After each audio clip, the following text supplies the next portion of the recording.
ప్రభునందు ప్రియమైన పరిశుద్ధ సంఘమా,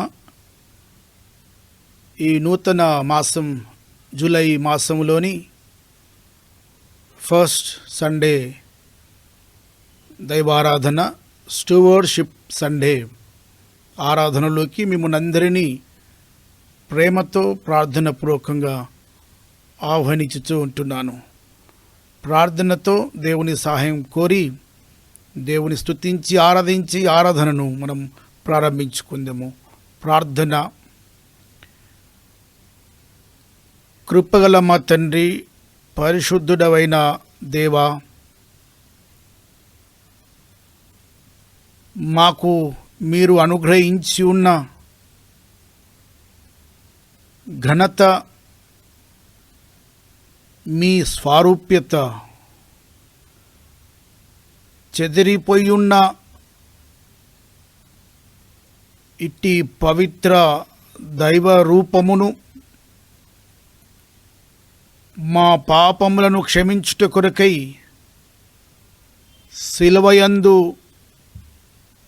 మరణించి రక్తము కార్చి అట్టి పరిశుద్ధ రక్తము చేత మా అతిక్రమ పాపములన్నిటినీ కడిగి క్షమించి శుద్ధీకరించి మమ్మును మీ పోలికయందు పునః ప్రతిష్ఠింప చేసి ఉన్న దేవుడవు. కృతజ్ఞతలు ప్రభువా, స్తుతులు, స్తోత్రములు. గడిచిన నెల అంతయు కూడా బహు విపత్కర పరిస్థితి, ప్రమాదము, మరణము, ఎవరికి ఎలా సంభవించుచున్నదో తెలియని ఈ భయంకరమైన దినములలో మమ్మల్ని అందరినీ సమృద్ధి అయిన మీ దీవెనల చేత కాపాడి ఉన్నావని మీకే స్తుతులు, స్తోత్రములు ఈ పరిశుద్ధ దినములో మీకు సమర్పించుతూ ఉంటున్నాము.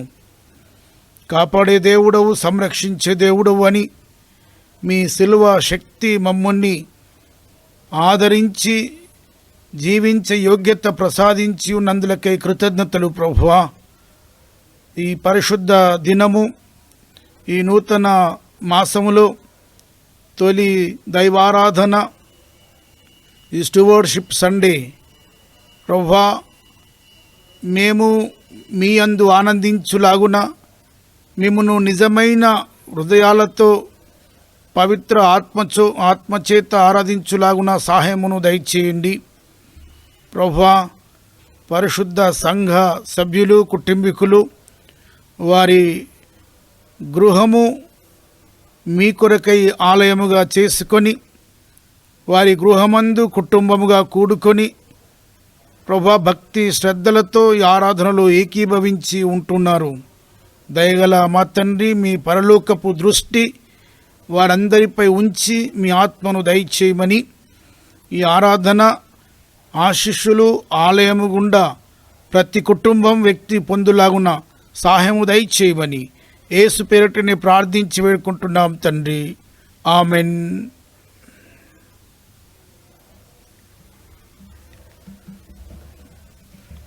ఆరాధన క్రమము పుస్తకములోని 17వ పేజీ నందున్న 2వ ఆరాధన క్రమమును అనుసరించుదము. దేవుని ఆరాధించుదము. దేవుడు ఆత్మ గనుక ఆయనను ఆరాధించువారు ఆత్మతోనూ సత్యముతోనూ ఆరాధింపవలెను. మన తండ్రి అయిన దేవుని నుండి, ప్రభువైన యేసుక్రీస్తు నుండి కృపా సమాధానములు మీకు కలుగునుగాక. ఇది యెహోవా ఏర్పాటు చేసిన దినము, దీని యందు మనము ఉత్సహించి సంతోషించుదము.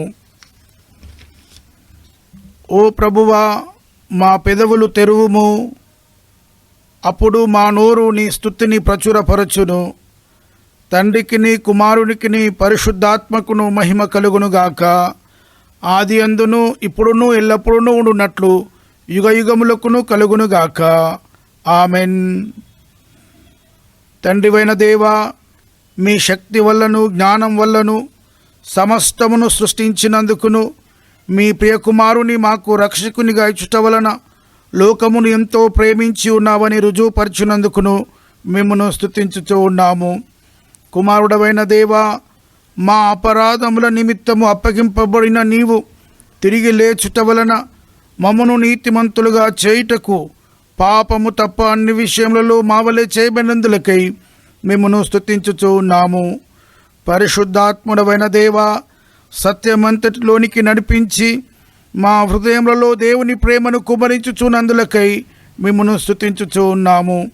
తండ్రి, కుమారుడు, పరిశుద్ధాత్ముడవైన త్రియేక దేవ, యుగ యుగములకు నీకే సమస్త స్తుతి మహిమ కలుగునుగాక. ఆమెన్. పాపముల ఒప్పుకోలు పిలుపు వాక్యములను వినుడి. నేను లేచి నా తండ్రి యొద్దకు వెళ్ళి, తండ్రి, నేను పరలోకమునకు విరోధముగాను నీ ఎదుటను పాపము చేసి తిని ఇక మీదట నీ కుమారుడను అనిపించుకున్నటకు యోగ్యుడను కాను. మనము పాపము లేని వారమని చెప్పుకొనిన యెడల మనలను మనమే మోసపుచ్చుకొందుము, మరియు మనలో సత్యముండదు. మన పాపములను మనం ఒప్పుకొనిన యెడల ఆయన నమ్మదగిన వాడును నీతిమంతుడును గనుక మన పాపములను క్షమించి సమస్త దుర్నీతి నుండి మనలను పవిత్రులుగా చేయును. ప్రభు సన్నిధిలో మనము కొద్ది క్షణములు మౌనం వహించి మన జీవితమును బట్టి ప్రభు సన్నిధిలో పరీక్షించుకుంటూ గడుపుదము.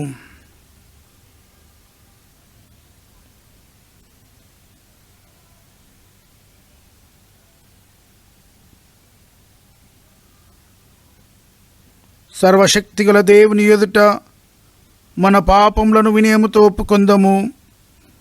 సర్వశక్తియు మిక్కిలి కనికరం గల తండ్రి, తప్పిపోయిన గొర్రెవలే మేము నీ మార్గములు తప్పి తిరిగితిమి. మా హృదయముల ఆలోచనలను ఆశలను మిక్కిలి అనుసరించితిమి. నీ పరిశుద్ధమైన ఆజ్ఞలను మీరితిమి. మేము చేయవలసినవి చేయక చేయరానివి చేసితిమి. మాలో క్షేమము ఏమీ లేదు. ఆయనను మా ప్రభువైన క్రీస్తు యేసు ద్వారా నీవు మనుషులకు తెలియజేసిన వాగ్దానముల ప్రకారము ఓ ప్రభువా, పాప పీడితులమైన మమ్మును కరుణింపుము. ఓ దేవా, తమ తప్పిదములను ఒప్పుకొను వారిని కాయుము. పశ్చాత్తాపపడు వారిని తిరిగి చేర్చుకొనుము. మరియు మిక్కిలి కనికరం గల తండ్రి, నీ పరిశుద్ధ నామమునకు మహిమ కలుగులాగున మేమిక భక్తి, నీతి, సుబుద్ధులతో జీవించులాగున ఆయన నిమిత్తము దయచేయుము. ఆమెన్. సర్వశక్తియు కనికరం గల దేవుడు మన సమస్త పాపములను క్షమించి వాని నుండి మనలను విడుదల చేసి మన నడతను దిద్దుకున్నటకు తగిన సమయమును దయచేసి పరిశుద్ధాత్మ యొక్క కృపయు ఆదరణయు మనకు అనుగ్రహించునుగాక. ఆమెన్.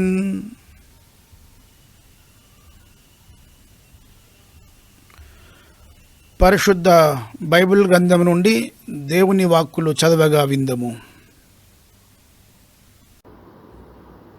ఈ దినం నాకు ఏర్పాటు చేయబడిన పాత నిబంధన పాఠము నిర్గమాకాండము 18వ అధ్యాయము 13 నుండి 27 వరకు గల దేవుని వాక్యం చదవగా విందాము. ప్రార్థించుకుందాం. పరిశుద్ధుడా, పరిశుద్ధుడా, పరిశుద్ధుడా, ప్రేమగల మా పరలోకపు తండ్రి, స్తుతుడా, గొప్ప దేవానికి వేలాది వందనాలు ప్రభా. మరి ఘనమైన నామానికి నీకు స్తుతులు చెల్లిస్తున్నాను ప్రభా. మరి ఇంత మంచి భాగ్యం మాకు ఇచ్చినందుకు నీకు వేలాది స్తోత్రం ప్రభా.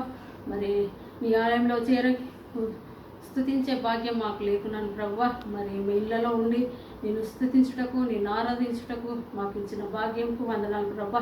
ఈ ఆన్లైన్లో చేయడానికి కృపనిచ్చినావు ప్రభా. నీకు స్తోత్రం ప్రభా. ఎల్లప్పుడూ నీ బిడ్డలుగాను, నీ వాక్యానుసారంగా జీవించే బిడ్డలుగాను మమ్మల్ని ఉంచండి ప్రభా. మరి మీ కాపరిని ఆస్వాదించండి ప్రభా. కాపరి కుటుంబాన్ని దీవించండి.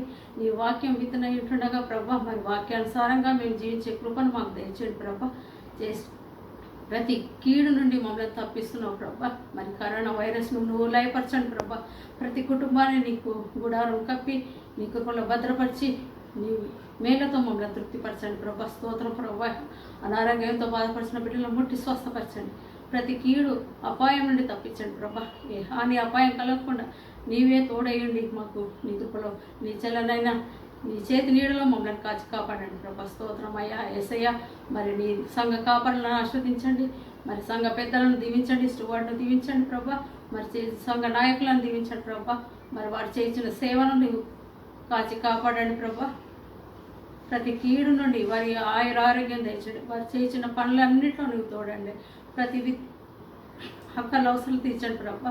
మరి వనరులను సక్రమంగా నిర్వర్తించడానికి వారికి సహాయం దయచేయండి. మంచి జ్ఞానమును దయచేయండి.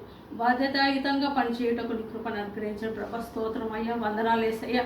మరి నీ వాక్యం చదువుతుండగా మా మనోనేత్రం తెరువమని, మాపై కృప చూపమని, నీ మెండైన ఆశోధనలు మాపై కుమ్మరించమని మా ప్రభువైన యేసుక్రీస్తు నామమున అడిగి వేడుకొంచున్నాను తండ్రి. ఆమేన్. నిర్గమకాండము 18వ అధ్యాయము 13వ వచనం ప్రారంభం. మరునాడు మోషే ప్రజలకు న్యాయం తీర్చుటకు కూర్చుండగా ఉదయం మొదలుకొని సాయంకాలం వరకు ప్రజలు మోషే యొద్ద నిలిచియుండేరు.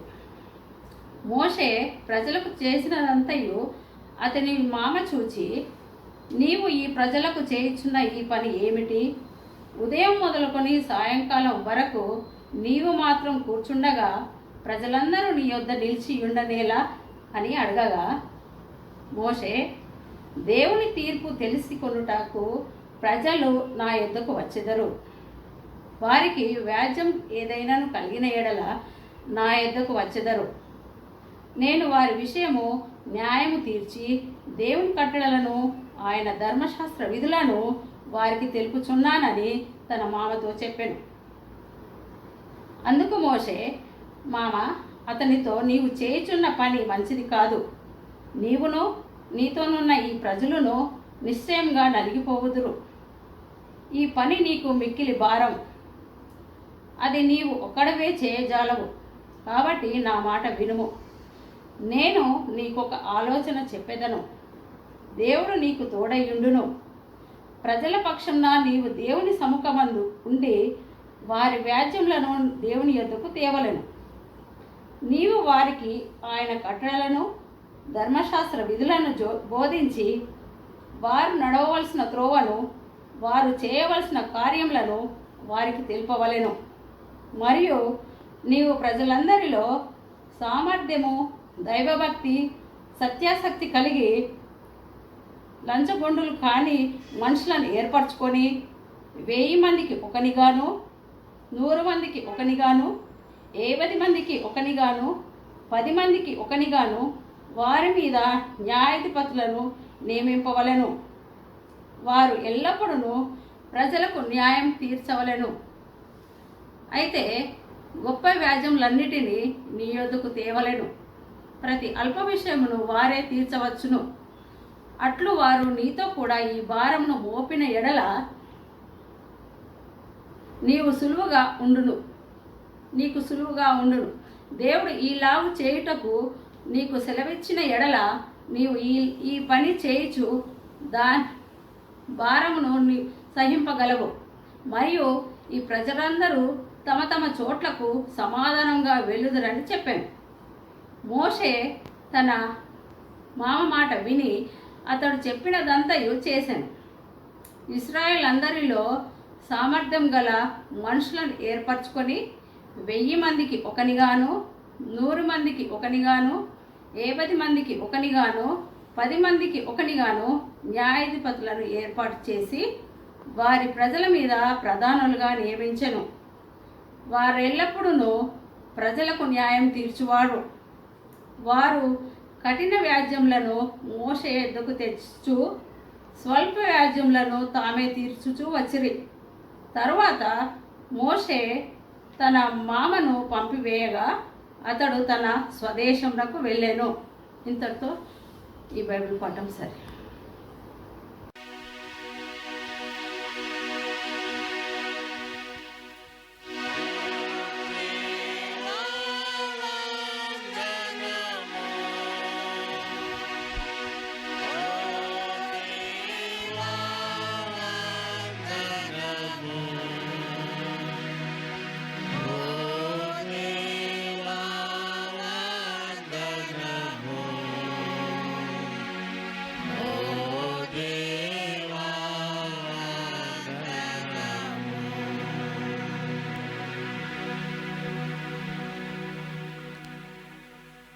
కొరకు ఏర్పాటు చేయబడిన ఉత్తర ప్రత్యుత్తర పాఠ్య భాగముగా కీర్తనల గ్రంథము నుండి 147వ అధ్యాయము 1 వచనము నుండి 11 వచనముల వరకు ఉత్తర ప్రత్యుత్తరముగా చదువుకుందుము. యెహోవాను స్తుతించుడి, యెహోవాను స్తుతించుడి. మన దేవునికి స్తోత్రగానము చేయుట మంచిది, అది మనోహరము. స్తోత్రము చేయుట ఒప్పిదము. యెహోవాయే యెరూషలేమును కట్టువాడు, చెదిరిన ఇశ్రాయేలీయులను పోగు చేయువాడు. గుండె చెదిరిన వారిని ఆయన బాగు చేయువాడు, వారి గాయములు కట్టువాడు. నక్షత్రముల సంఖ్యను ఆయన నియమించి ఉన్నాడు, వాటన్నిటికీ పేరులు పెట్టుచున్నాడు. మన ప్రభువు గొప్పవాడు, ఆయన అధిక శక్తి గలవాడు, ఆయన జ్ఞానమునకు మితి లేదు. యెహోవా దీనులను లేవనెత్తువాడు, భక్తిహీనులను ఆయన నేల కూల్చును. కృతజ్ఞతాస్తుతులతో యెహోవాను కీర్తించుడి, సితారతో మన దేవుని కీర్తించుడి. ఆయన ఆకాశమును మేఘములతో కప్పువాడు, భూమి కొరకు వర్షము స్థిరపరచువాడు.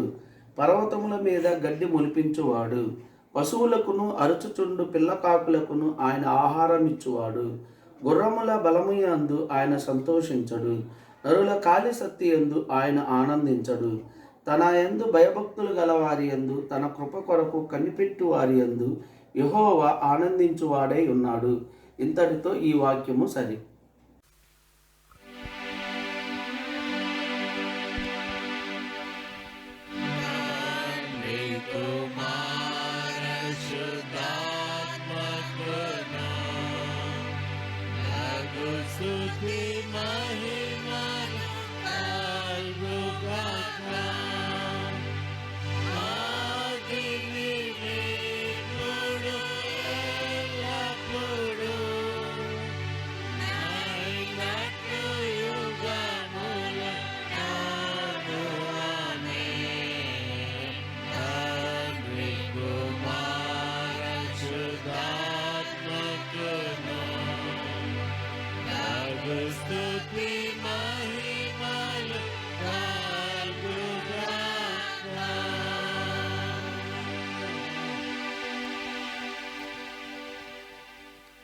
పాఠముగా అపోస్తుడైన పౌలు కొరింథీయులకు రాసిన 2వ పత్రిక 8వ అధ్యాయము 1 నుంచి 15 వచనాలు చదువుకుందాం. సహోదరులారా, మకదేనియా సంఘమునకు అనుగ్రహింపబడి ఉన్న దేవుని కృపని గూర్చి మీకు తెలియజేయుచున్నాము. ఎలానగా వారు బహుశ్రమ వలన పరీక్షింపబడగా అత్యధికముగా సంతోషించిరి, మరియు వారు నిరుపేదలైనను వారి దాతృత్వము బహుగా విస్తరించను. ఈ కృప విషయంలోనూ పరిశుద్ధుల కొరకైనను పరిచర్యలో పాలు పొందు విషయంలోనూ మనఃపూర్వకముగా మమ్మల్ని వేడుకొనుచు, వారు తమ సామర్థ్యము కొలదియే కాక సామర్థ్యము కంటే ఎక్కువగాను తమంతట తామే ఇచ్చిరని మీరు సాక్ష్యం ఇచ్చుచున్నాను. ఇదియు కాక మొదట ప్రభువునకు దేవుని చిత్తము వలన మాకును తమను తామే అప్పగించుకొనిరి. ఇంతగా చేయదరని మేము అనుకునలేదు. కావున తీతు ఈ కృపను ఎలాగ పూర్వం మొదలుపెట్టెనో అలాగుననే దాని మీలో సంపూర్ణము చేయమని మేమతని వేడుకుంటుమి. మీరు ప్రతి విషయంలోనూ, అనగా విశ్వాసమందును, ఉపదేశమందును, జ్ఞానమందును, సమస్త జాగ్రత్త యందును, మీకు మా ఎడలనున్న ప్రేమయందును ఎలాగ అభివృద్ధి పొందుచున్నారో అలాగే మీరు ఈ కృపయందు కూడా అభివృద్ధి పొందినట్లు చూచుకొనిడి. ఆజ్ఞాపూర్వకముగా మీతో చెప్పుటలేదు, ఇతరుల జాగ్రత్తను మీకు చూపుట చేత మీ ప్రేమ ఎంత యథార్థమైనదో పరీక్షింపవలనని చెప్పుచున్నాను. మీరు మన ప్రభు అయిన యేసుక్రీస్తు కృపను ఎరుగుదురు కదా. ఆయన ధనవంతుడైండినను మీరు తన దారిద్ర్యం వలన ధనవంతుడు కావాలని మీ నిమిత్తము దరిద్రుడాయను.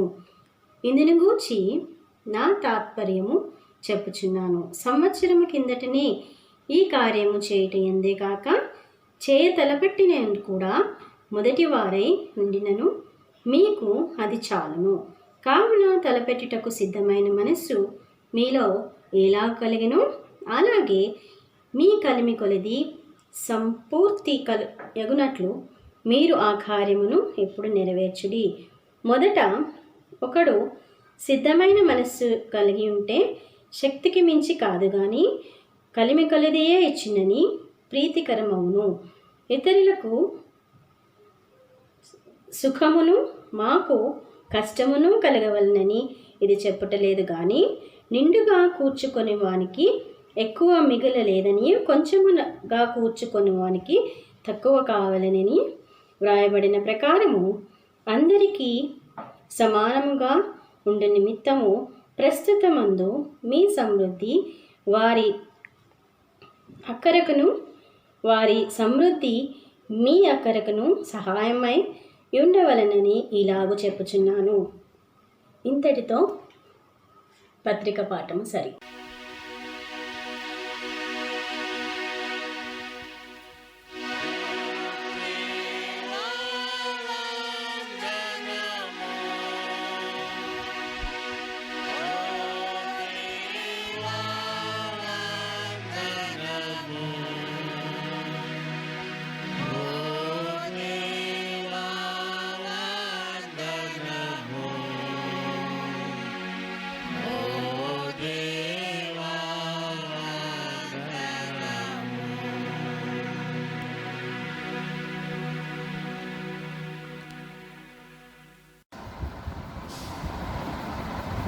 సువార్తల పాఠముగా పరిశుద్ధుడైన మత్తయి రాసిన సువార్త 25వ అధ్యాయము 14 నుంచి 30 వరకు చదువుకుందాం.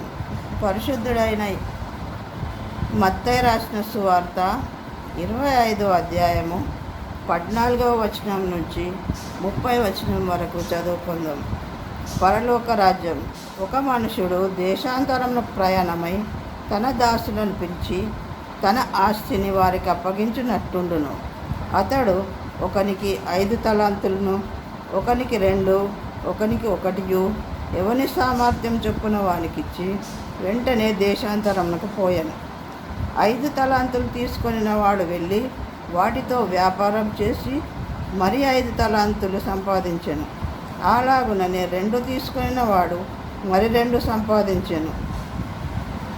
అయితే 1 తలాంతు తీసుకొనిన వాడు వెళ్ళి భూమి త్రవ్వి తన యజమానుని సొమ్ము దాచిపెట్టెను. బహుకాలమైన తర్వాత ఆ దాసుల యజమానుడు వచ్చి వారి యొద్ద లెక్క చూచుకొనెను. అప్పుడు 5 తలాంతులు తీసుకొనిన వాడు మరి 5 తలాంతులు తెచ్చి, అయ్యా, నీవు నాకు 5 తలాంతులు అప్పగించితివే, అవియుగాక మరి 5 తలాంతులు సంపాదించితినని చెప్పాను. అతని యజమానుడు, బలా నమ్మకమైన మంచి దాసుడా, నీవు ఈ కొంచెములో నమ్మకంగా ఉంటివి, నిన్ను అనేకమైన వాటి మీద నియమించదను, నీ యజమానుని సంతోషంలో పాలు పొందమని అతనితో చెప్పాను. అలాగే 2 తలాంతులు తీసుకొనిన వాడు వచ్చి, అయ్యా, నీవు నాకు 2 తలాంతులు అప్పగించితివే, అవియుగాక మరి 2 తలాంతులు సంపాదించినని చెప్పాను. అతని యజమానుడు, బలా నమ్మకమైన మంచి దాసుడా, నీవు ఈ కొంచెంలో నమ్మకంగా ఉంటివి, నిన్ను అనేకమైన వాటి మీద నియమించదను, నీ యజమానుని సంతోషంలో పాలు పొందమని అతనితో చెప్పాను. తర్వాత 1 తలాంతు తీసుకునే వాడును వచ్చి, అయ్యా, నీవు విత్తని చోట కోయివాడవును, చల్లని చోట పంట కూర్చుకొని వాడవునైనా కఠినుడవని నేను ఎరుగుదును గనుక నేను భయపడి వెళ్ళి నీ తలాంతులను భూమిలో దాచిపెట్టుకుని, ఇదిగో నీది నీవు తీసుకొనమని చెప్పాను. అందుకు అతని యజమానుడు వానిని చూచి, సోమరివైన చెడ్డదాసుడా, నేను విత్తని చోట కోయివాడను, చల్లని చోట పంట కూర్చుకొని వాడను నీవు ఎరుగుదువా? అట్లయితే నీవు నా సొమ్ము సాహుకారుల యొద్ద ఉంచవలసి ఉండెను, నేను వచ్చి వడ్డీతో కూడా నా సొమ్ము తీసుకొని ఉందునే అని చెప్పి ఆ తలాంతులను వాని యొద్ద నుండి తీసివేసి 10 తలాంతులు గల వానికి ఇయ్యుడి, కలిగిన ప్రతి వానికి ఇయ్యబడును, అతనికి సమృద్ధి కలుగును, లేని వాని వద్ద నుండి వానికి కలిగినది తీసివేయబడును. మరియు పనికిమాలిన ఆ దాసుని వెలుపటి చీకట్లోనికి త్రోసివేయుడి, అక్కడ ఏడుపును పండ్లు కొరుకుటయు ఉండునని. ఇంతటితో ఈ బైబిల్ పాఠం సరి.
గుర్రముల బలమునందు ఆయన సంతోషించడు,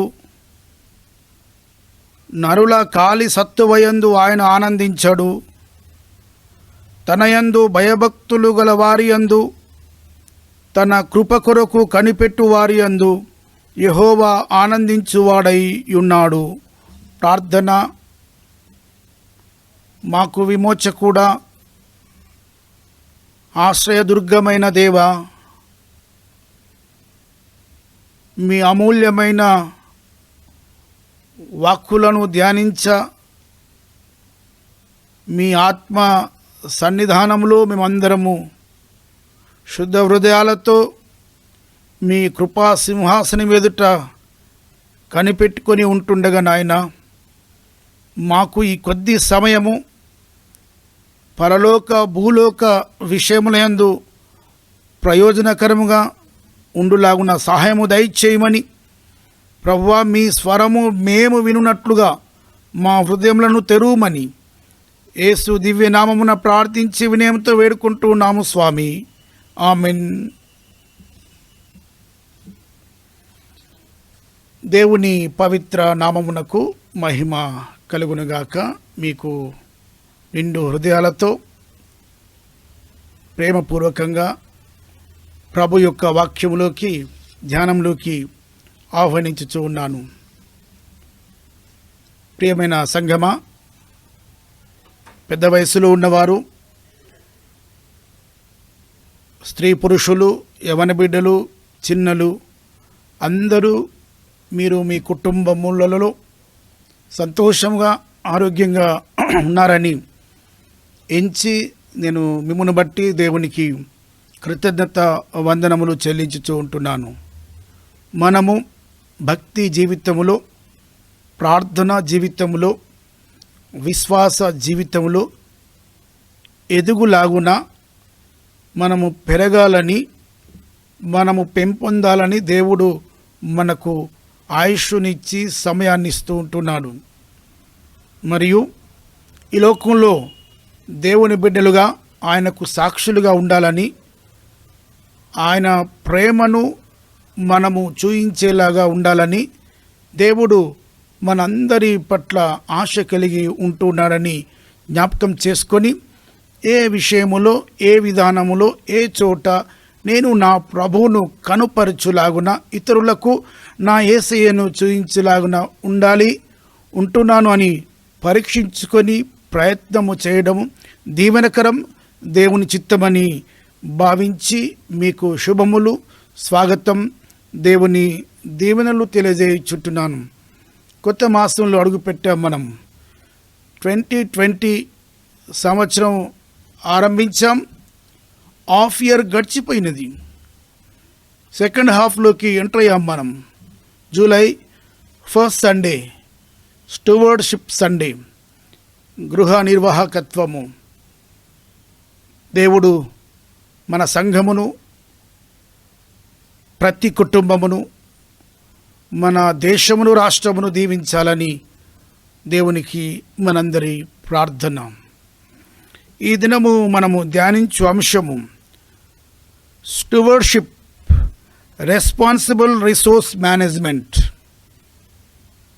గృహ నిర్వాహకత్వము, బాధ్యతాయుతమైన వనరుల నిర్వహణ.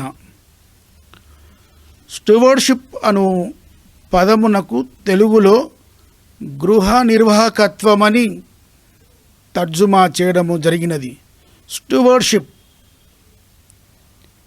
ఈ పదము మన యొక్క క్రైస్తవ సంఘ ఆరాధనలో, సంఘాల్లో, అందులో మెయిన్ లైన్ చర్చెస్లోనే ఎక్కువగా ఈ పదము మనము వాడడము గమనిస్తూ ఉంటాం. Stewardship is caring, managing, supervising, overseeing, safeguarding, protecting the resources. దేవుడు ఇచ్చు బాధ్యతలు స్టూవర్డ్షిప్ ద్వారా మానవులందరికీ, కుటుంబములకును, దేవుని బిడ్డలకును సంఘమునకును దేవుడు ఆశపడుతూ ఇచ్చు బాధ్యతలు ఇవియే. శ్రద్ధ చూపాలి, అభివృద్ధి పరచాలి, కాపాడాలి, భావి తరాలకు అందించాలి, ప్రయోజనకరంగా ఉండేలా చేయాలి అనే బాధ్యతను మనం స్టూవర్డ్షిప్ ద్వారా చూడగలము. గృహ నిర్వాహకత్వము, గృహములో నిర్వహించే విధానము, విషయము. గృహం ఉంటుంది, ఆ గృహంలో మనుషులు ఉంటారు. గృహములోని ప్రతి వ్యక్తి దేవుని చిత్తములో చాలా ప్రాముఖ్యమైన వారు. గృహం క్రీస్తు కేంద్రిత గృహము.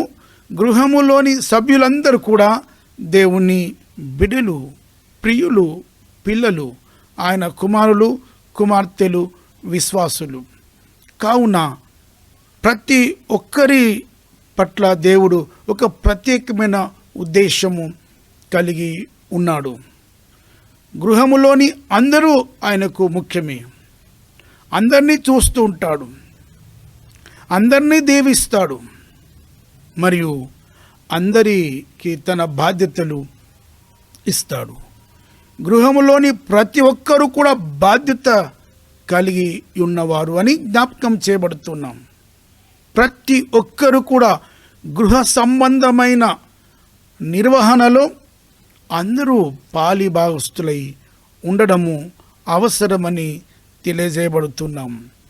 గృహములోని మనుషులు దేవుడు వారికి ఇచ్చిన తలాంతులు, వారికి ఇవ్వబడ్డ బాధ్యతలు నిర్వర్తించడం ప్రాముఖ్యం ఎంతనో.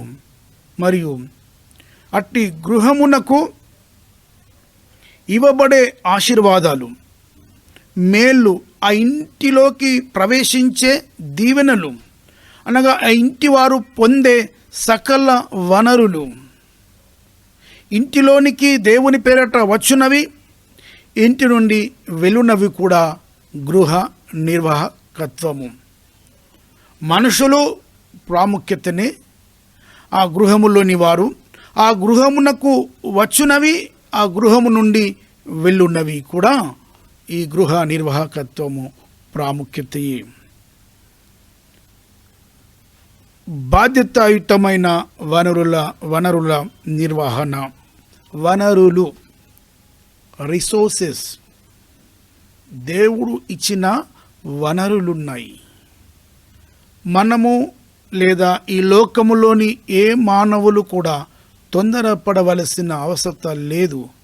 వనరులు యుగ యుగాల కొరకై ఉపయోగకరంగా భద్రపరచబడి పొందుపరచబడి ఉన్నవి. అవి దేవుడు ఇచ్చి ఉంటున్నాడు. సృష్టి విశాలమైన ఈ ప్రపంచం దేవుడు కలుగజేశాడు. యుగములు గడిచిపోయాయి, ఇంకను ఈ దినం మనం ఈ యొక్క అందమైన ప్రకృతి దృశ్యాలను, సృష్టిని చూడగలుగుతున్నాం. ఎన్నింటినో అనుభవిస్తున్నాం, వాటి ద్వారా మనం జీవిస్తున్నాం. మానవ మనుగడకు ఎంతో ప్రాముఖ్యమైనవని జ్ఞాపకము చేయబడుతూ ఉంటున్నాం. వనరుల్లో దేవుని అపారమైన సృష్టి సంపద, అది గొప్ప స్వాస్థ్యం, ఆస్తి. మనము డబ్బుల పట్ల, మన సంపద పట్ల, మన ప్రాపర్టీస్ పట్ల మనం ఆశ కలిగి ఉంటామేమో కానీ అవి బ్రతికించవో కానీ మనలను బ్రతికించుట కొరకు, మనము బ్రతుకుట కొరకు, మానవ సమాజము జీవించుట కొరకు దేవుడు ఈ సృష్టిలో సంపద దాచిపెట్టి ఉంచాడు. తరగని ఆస్తి ఉంచబడింది ఉన్నది. అది వనరులతో నింపబడిన దేవుని సృష్టి మాత్రమే కాకుండా మానవుడు కూడా గొప్ప వనరులు. దేవుని స్వారూప్యత, దేవుని పోలిక ఆయన ఇచ్చాడు అని అంటే ఆ గొప్ప బాధ్యత మనము చూస్తాము. అనాలోచితంగా కాదు, మానవుడు అజ్ఞానంగా ఉండే పరిస్థితి కాదు, నిరుపయోగమైన వ్యక్తి కాదు.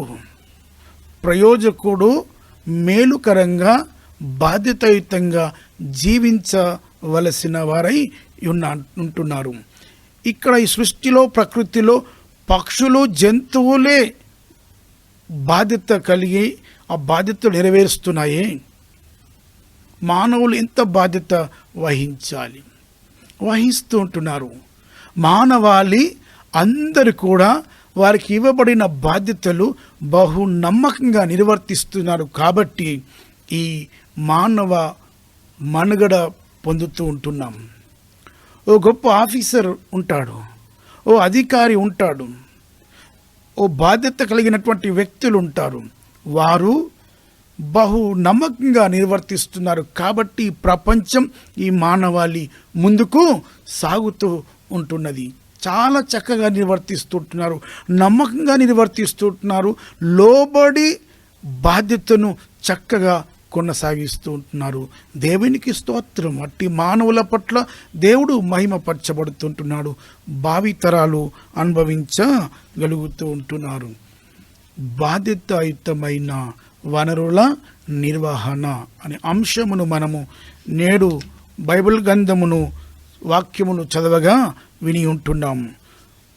పాత నిబంధన పత్రికల పాఠము, సువార్తల పాఠము, ఈ 3 పరిశుద్ధ గ్రంథంలోని పాఠములను చదవగా మనం విని ఉంటున్నాము. వినని వారు కూడా వాటిని మనము తెరచి జ్ఞాపకం చేసుకొని ఈ అంశము బాధ్యతాయుతమైన వనరుల నిర్వహణ అనే అంశమును ఈ భాగంలో మనం చూస్తాం.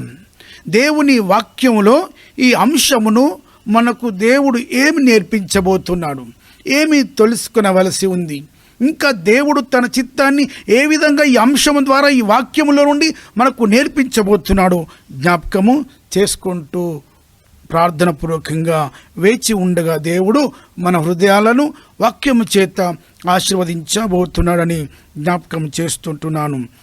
ఇందు అంశమును 3 భాగాలుగా మనము ధ్యానము చేస్తాము. రెస్పాన్సిబుల్ రిసోర్సెస్ మేనేజ్మెంట్ అనే అంశమును 3 భాగాలుగా ధ్యానం చేస్తాం. Sharing responsibilities number 1. Number 2, knowing responsibilities. Number 3, being responsible. Sharing responsibilities, knowing responsibilities, being responsible. మన బాధ్యతల్లో ఏ రకంగా మన వాక్యంలో నేర్చుకుంటూ బలపరచబడుతూ ఉంటాం. మొదటి భాగము షేరింగ్ రెస్పాన్సిబిలిటీస్, బాధ్యతలను పంచుకొనుట. ఈ దినము చదవబడినటువంటి బైబిల్ గ్రంథములోని పాత నిబంధన పాఠ్యభాగము నిర్గమకాండము 18వ అధ్యాయము 13 నుండి 27 వచనములు చదవగా మనము విని ఉంటున్నాము. ఇందులో గొప్ప దేవుని యొక్క ఉద్దేశం మనము తెలుసుకుంటాం. ఇశ్రాయేలు ప్రజలు మోషే నాయకత్వములో ఐగుప్తు దేశము నుండి, బానిసత్వం నుండి వారు ప్రయాణమై వారు కానాను దేశానికి ప్రయాణమై వెళుతూ ఉంటున్నారు. ఎర్ర సముద్రము దాటారు, రెఫీదీములో దిగారు. అమాలేకీయులతో చిన్న యుద్ధం జరిగినది. ఆ పిదప ఈ భాగం 18వ అధ్యాయంలో అక్కడ మోషే కూర్చొని ఉన్నాడు, ప్రజలు నిలబడి ఉన్నారు. ఎవరు ఈ ప్రజలు అనగా, ఇంతగా విస్తారమైన ఈ జనము ఒకచోటనే అందరూ నివసిస్తూ ఉంటున్నారు. పిల్లలు పిల్లలు, స్త్రీలు స్త్రీలు, పురుషులు పురుషులు, యవనులు పడకను మరో బలహీనత ద్వారాను గొడవలు, పోట్లాటలు, వ్యాజ్యాలు జరుగుతున్నవి. వస్తువులను బట్టో, వారికి కలిగిన వాటిని బట్టో, దేనిని బట్టో, ఎవరిని బట్టో కానీ వారి మధ్యన తగాదాలు ఏర్పడుతూ ఉంటున్నవి. ఎవరు తీర్చాలి ఆ తగాదాలు? అందుకని వారు మోషే దగ్గరికి వస్తున్నారు. మోషే ఒకచోట కూర్చొని ఉన్నారు. మార్నింగ్ ఉదయం నుండి సాయంకాలం వరకు మోషే అలానే కూర్చొని ఉన్నాడు. ప్రజలు అలానే నిలబడి ఉన్నారు. వారు నిలబడి ఉన్న వారందరూ కూడా వారి వ్యాజ్యము తీర్చుకోవటానికి కొరకై వారు మోషే దగ్గర నిలబడి ఉంటున్నారు. దినమంతా కూడాను ఉదయం నుండి సాయంకాలం మట్టుకు నిలుచొని ఉన్నారు. మోషే కూర్చొని ఉన్నాడు, వ్యాజ్యము తీరుస్తూ ఉంటున్నాడు. దీనిని గమనిస్తున్నటువంటి మోషే మామ ఇత్రో మోషేను పిలిచి మంచి మాట తెలియజేస్తాడు. నీవు కూర్చొని ఉండగా ప్రజలందరూ నిలుచొని ఉన్నారు, ఇది మంచిది కాదు ఇది అని చెప్పేసి ఒక నూతన తలంపు ఆయనకు ఇస్తాడు. మంచి మాట నేను తెలియజేస్తున్నాను, నా ఆలోచన దయచేసి వినుము అని మోషేకు తన మామయ్య ఇత్రో తెలియజేస్తూ ఉంటాడు. చక్కగా తెలియజేస్తాడు. 17-18 వచనాలు ఒకసారి మనం గమనించుదాం ప్రియులారా. 17వ వచనము 18వ వచనం. అందుకు మోషే మామ అతనితో, నీవు చేయుచున్న పని మంచిది కాదు. నీవును నీతోనున్న ఈ ప్రజలను నిశ్చయముగా నలిగిపోవుదురు. ఈ పని నీకు మిక్కిలి భారము, అది నీవు ఒక్కడవే చేయజాలవు. ఇది మిక్కిలి భారమైన పని, ఇది మంచిది కాదు. నీవు ఒక్కడవే చేయడం మంచిది కాదు. నీవు నలిగిపోతున్నావు, ప్రజలందరూ కూడా నిలుచుని ఉండి నలిగిపోతూ ఉంటున్నారు. నీవు ఒక్కడవే చేయజాలవు. వన్ మ్యాన్ షో అక్కడ అన్నట్టు. మోషేనే, ఇక వేరే ఎవరు లేరు. ప్రజానికమునకు వ్యాజ్యము తీర్చుటకు, న్యాయము చెప్పుటకు, మంచి సలహాలు ఇచ్చుటకు ఎవరూ లేరు. తనే ఆ రకంగా చేస్తూ ఉంటున్నాడు. ఒక్కరు చేయడము మంచిది కాదు అనేది అక్కడ ఏం జరగాల అనగా డివిజన్ ఆఫ్ లేబర్. మన బాధ్యతలు ఇతరులకు పంచబడాలి. Collective decision, inclusiveness, decentralisation, sharing, team work, ఇదంతా అందులో జరగాలి, ఉండాలి. ఒక్కరే కాకూడదు. కలెక్టివ్నెస్ అనే పదము మనం అందులో చూడగలము. ఒకే వ్యక్తి, ఒకే డామినేటింగ్ ఫిగర్ అనేది కింగ్షిప్ కాకూడదు. రాజ్య పరిపాలన, రాజు శాసనం, రాజు మాట కాకూడదు. ప్రజాస్వామ్యయుతంగా డెమోక్రటిక్ వేలో ప్రజలందరి సమైక్యతతో సమయంలో అందరూ కలిసి అందరూ షేర్ చేసుకుంటూ జరగాలి, నడిపించాలనేది ఇక్కడ భాగం మనము చూడగలుగుతున్నాం. వాక్యము, దేవుని వాక్యము ఒకరే అనే దానికి సపోర్ట్ చేయదు.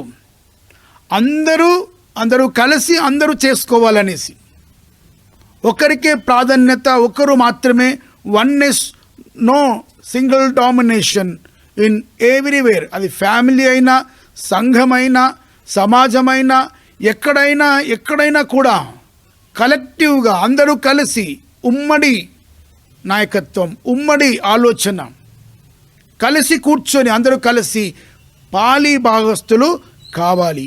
షేరింగ్ రెస్పాన్సిబిలిటీస్, బాధ్యతలు అంతా ఒకరే చేయడం సరైనది కాదు. మోషే అన్నీ తానే చేస్తున్నాడు. వాక్యము చెప్పడము తానే, దేవుని స్వరం వినడము తానే, ప్రజల పక్షాన దేవునితో ప్రార్థించడము తానే. ఇవన్నీ చేయడమే కాకుండా ఏ గొడవ జరిగినా, ఏ వ్యాజ్యమైనా, చిన్నదైనా పెద్దదైనా అందరూ మోషే వద్దకే రావాలి. మోషే వారిని కూర్చోబెట్టి న్యాయము తీర్చాలి. ఈ పని భారముతో కూడుకున్నది. నీ ఒక్కడవే చేయజాలవు. దేవుని వాక్యం అందరం కలిసి చేసుకునే వాతావరణాన్ని కల్పిస్తుంది. ప్రియులారా, వారికి తెలియదు. ఇప్పుడు ఒకేసారి ఆ బానిస జీవితంలోకి వచ్చేసారు. దేవుడు నూతన నాయకత్వాన్ని, నూతన తలంపులను అందరూ కలిసి చేసుకునే విధానాన్ని వాక్యం ద్వారా ప్రజలకు, మోషేకు జ్ఞాపకం చేస్తూ ఉంటున్నాడు. దేవుని దృష్టిలో, దేవుని చిత్తంలో అందరూ సమానులే. అందరూ దేవుని కార్యములు, బాధ్యతలు పంచుకోవాలి అనేది దేవుని ఇష్టం. ఇశ్రాయేలీయులు ఒక సంఘమునకు సూచిక. Israels are congregation of God, God's congregation.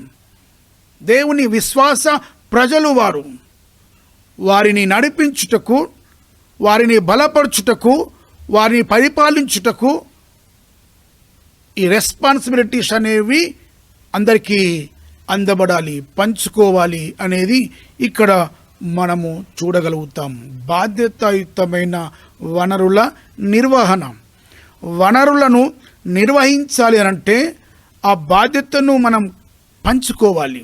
అప్పుడు సరిగా వనరులను నిర్వహించగలం అనేది ఇక్కడ చూడగలము. అయితే ఎవరిని నియమించాలి? ఎవరు దీనికి యోగ్యులు? ఎవరిని ఎన్నుకోనాలనే ఉద్దేశములో 21వ వచనంలో జ్ఞాపకము చేయబడుతుంది.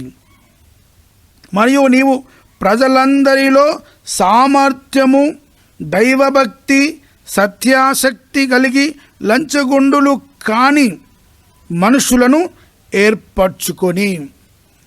ఎవరై ఉండాలి? దేవుని పవిత్ర కార్యములో పాలిభాగస్తులౌటకు, పరలోక సంబంధమైన దేవుని చిత్తం ఈ భూలోకములో తన బిడ్డల జీవితంలో, సమాజంలో, సంఘంలో నెరవేర్చుటకు ఎవరు అయి ఉండాలి? వారు ఏర్పరచబడేవారు ఏమై ఉండాలి అనే దానిని ఇక్కడ మొదటిసారి ఎన్నిక విషయంలో ఇక్కడ మనము చూస్తాం. వారు ఏమై ఉండాలనగా capable, who fear God, trustworthy men who hate dishonest. అవినీతిని, అన్యాయమును, డబ్బులు తీసుకొని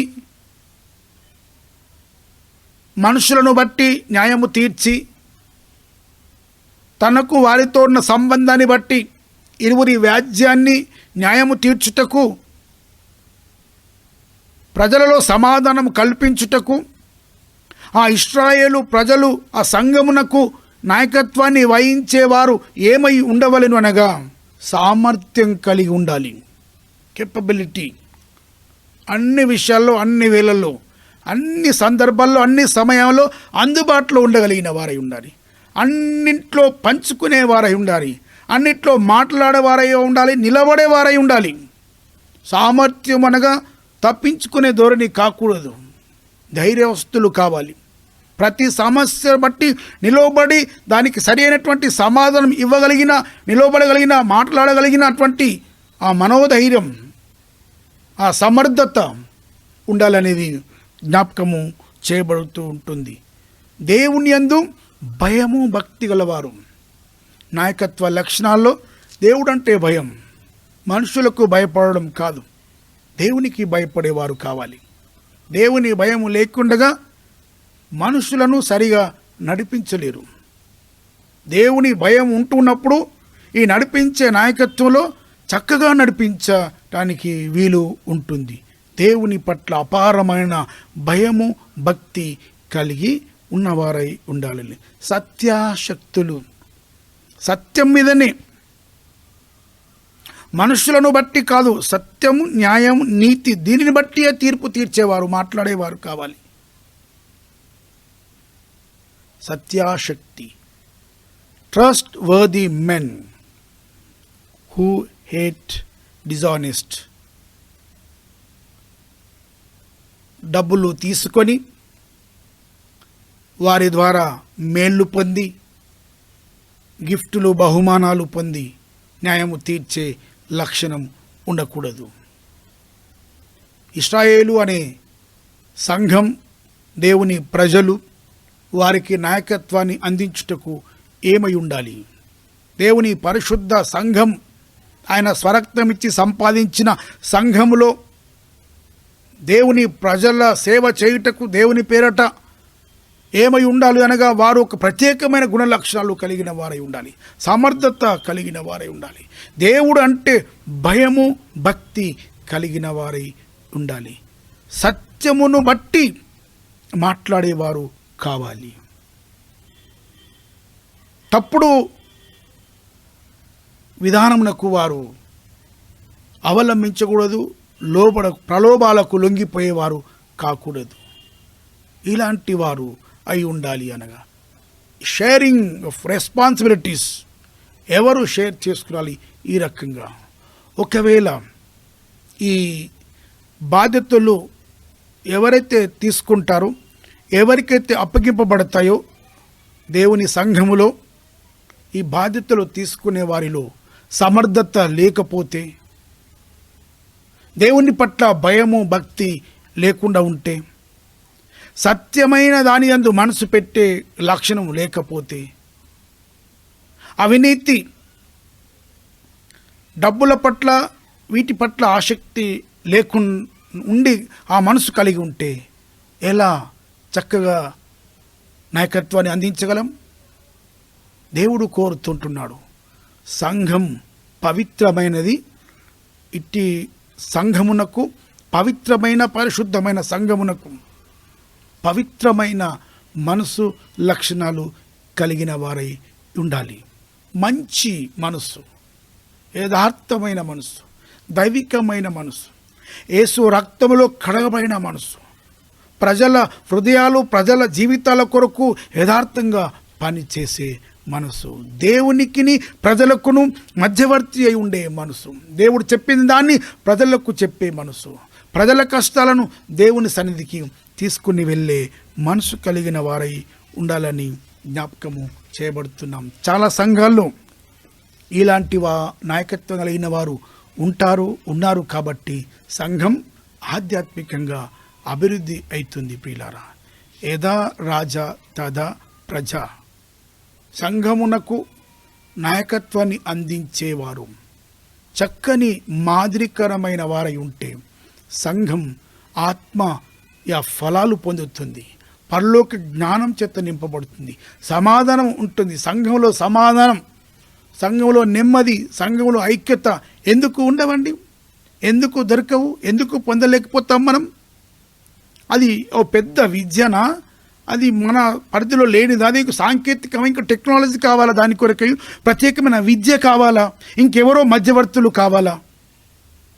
దేవుని పేరట అందరం యథార్థమైన భక్తి కలిగిన జీవితం ఉంటే తప్పకుండా సంఘం సాక్ష్యం ఇచ్చే సంఘం, జీవించే సంఘమై ఉంటుందని జ్ఞాపకం చేయబడుతున్నాం.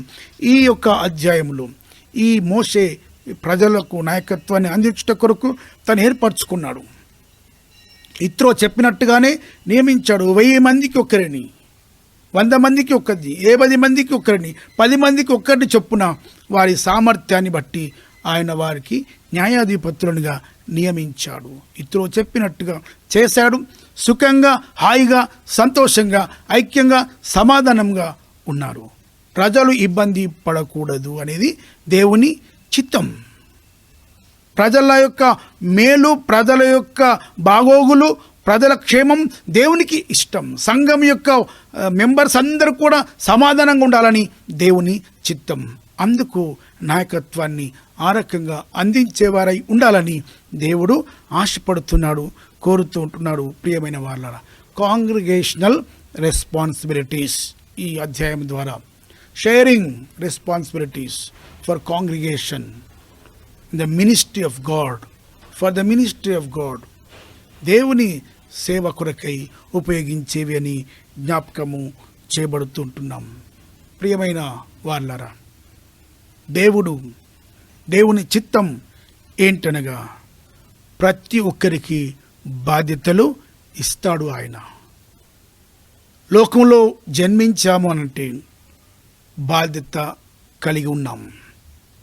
సర్వ మానవులు బాధ్యత కలిగిన వారు.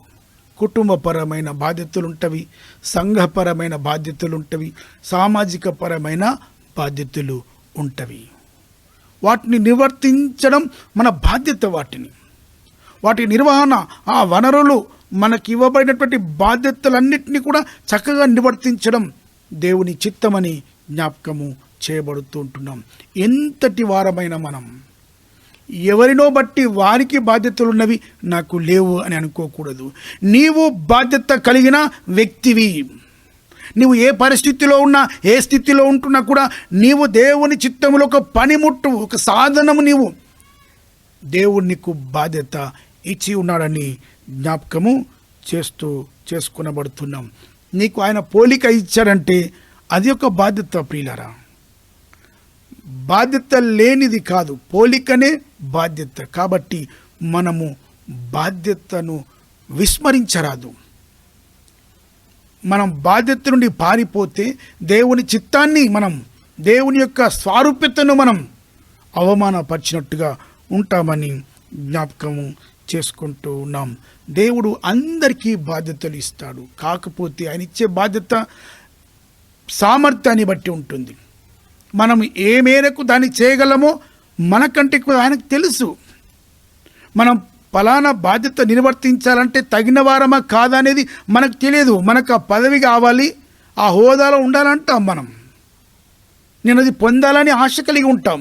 మనకు ఆ మనసు కలిగి ఉంటుంది. మన చుట్టుపక్కల ఉన్న వారు మనల్ని ప్రేరేపిస్తారు అది నీవు పొందాలనేసి. కానీ నువ్వు ఏ మేరకు దాన్ని చక్కగా నిర్వర్తించగలవో, సమర్థవంతంగా చేయగలవో నీకు తెలియదు. ఆశ ఉంది దాని పట్ల, కానీ నిర్వర్తించేంత సమర్థత నీకు లేదనేది గుర్తించలేవు. కాబట్టి దేవుడు ఏం చేస్తాడనగా బాధ్యతలను తాను సామర్థ్యాన్ని బట్టి ఇస్తాడు.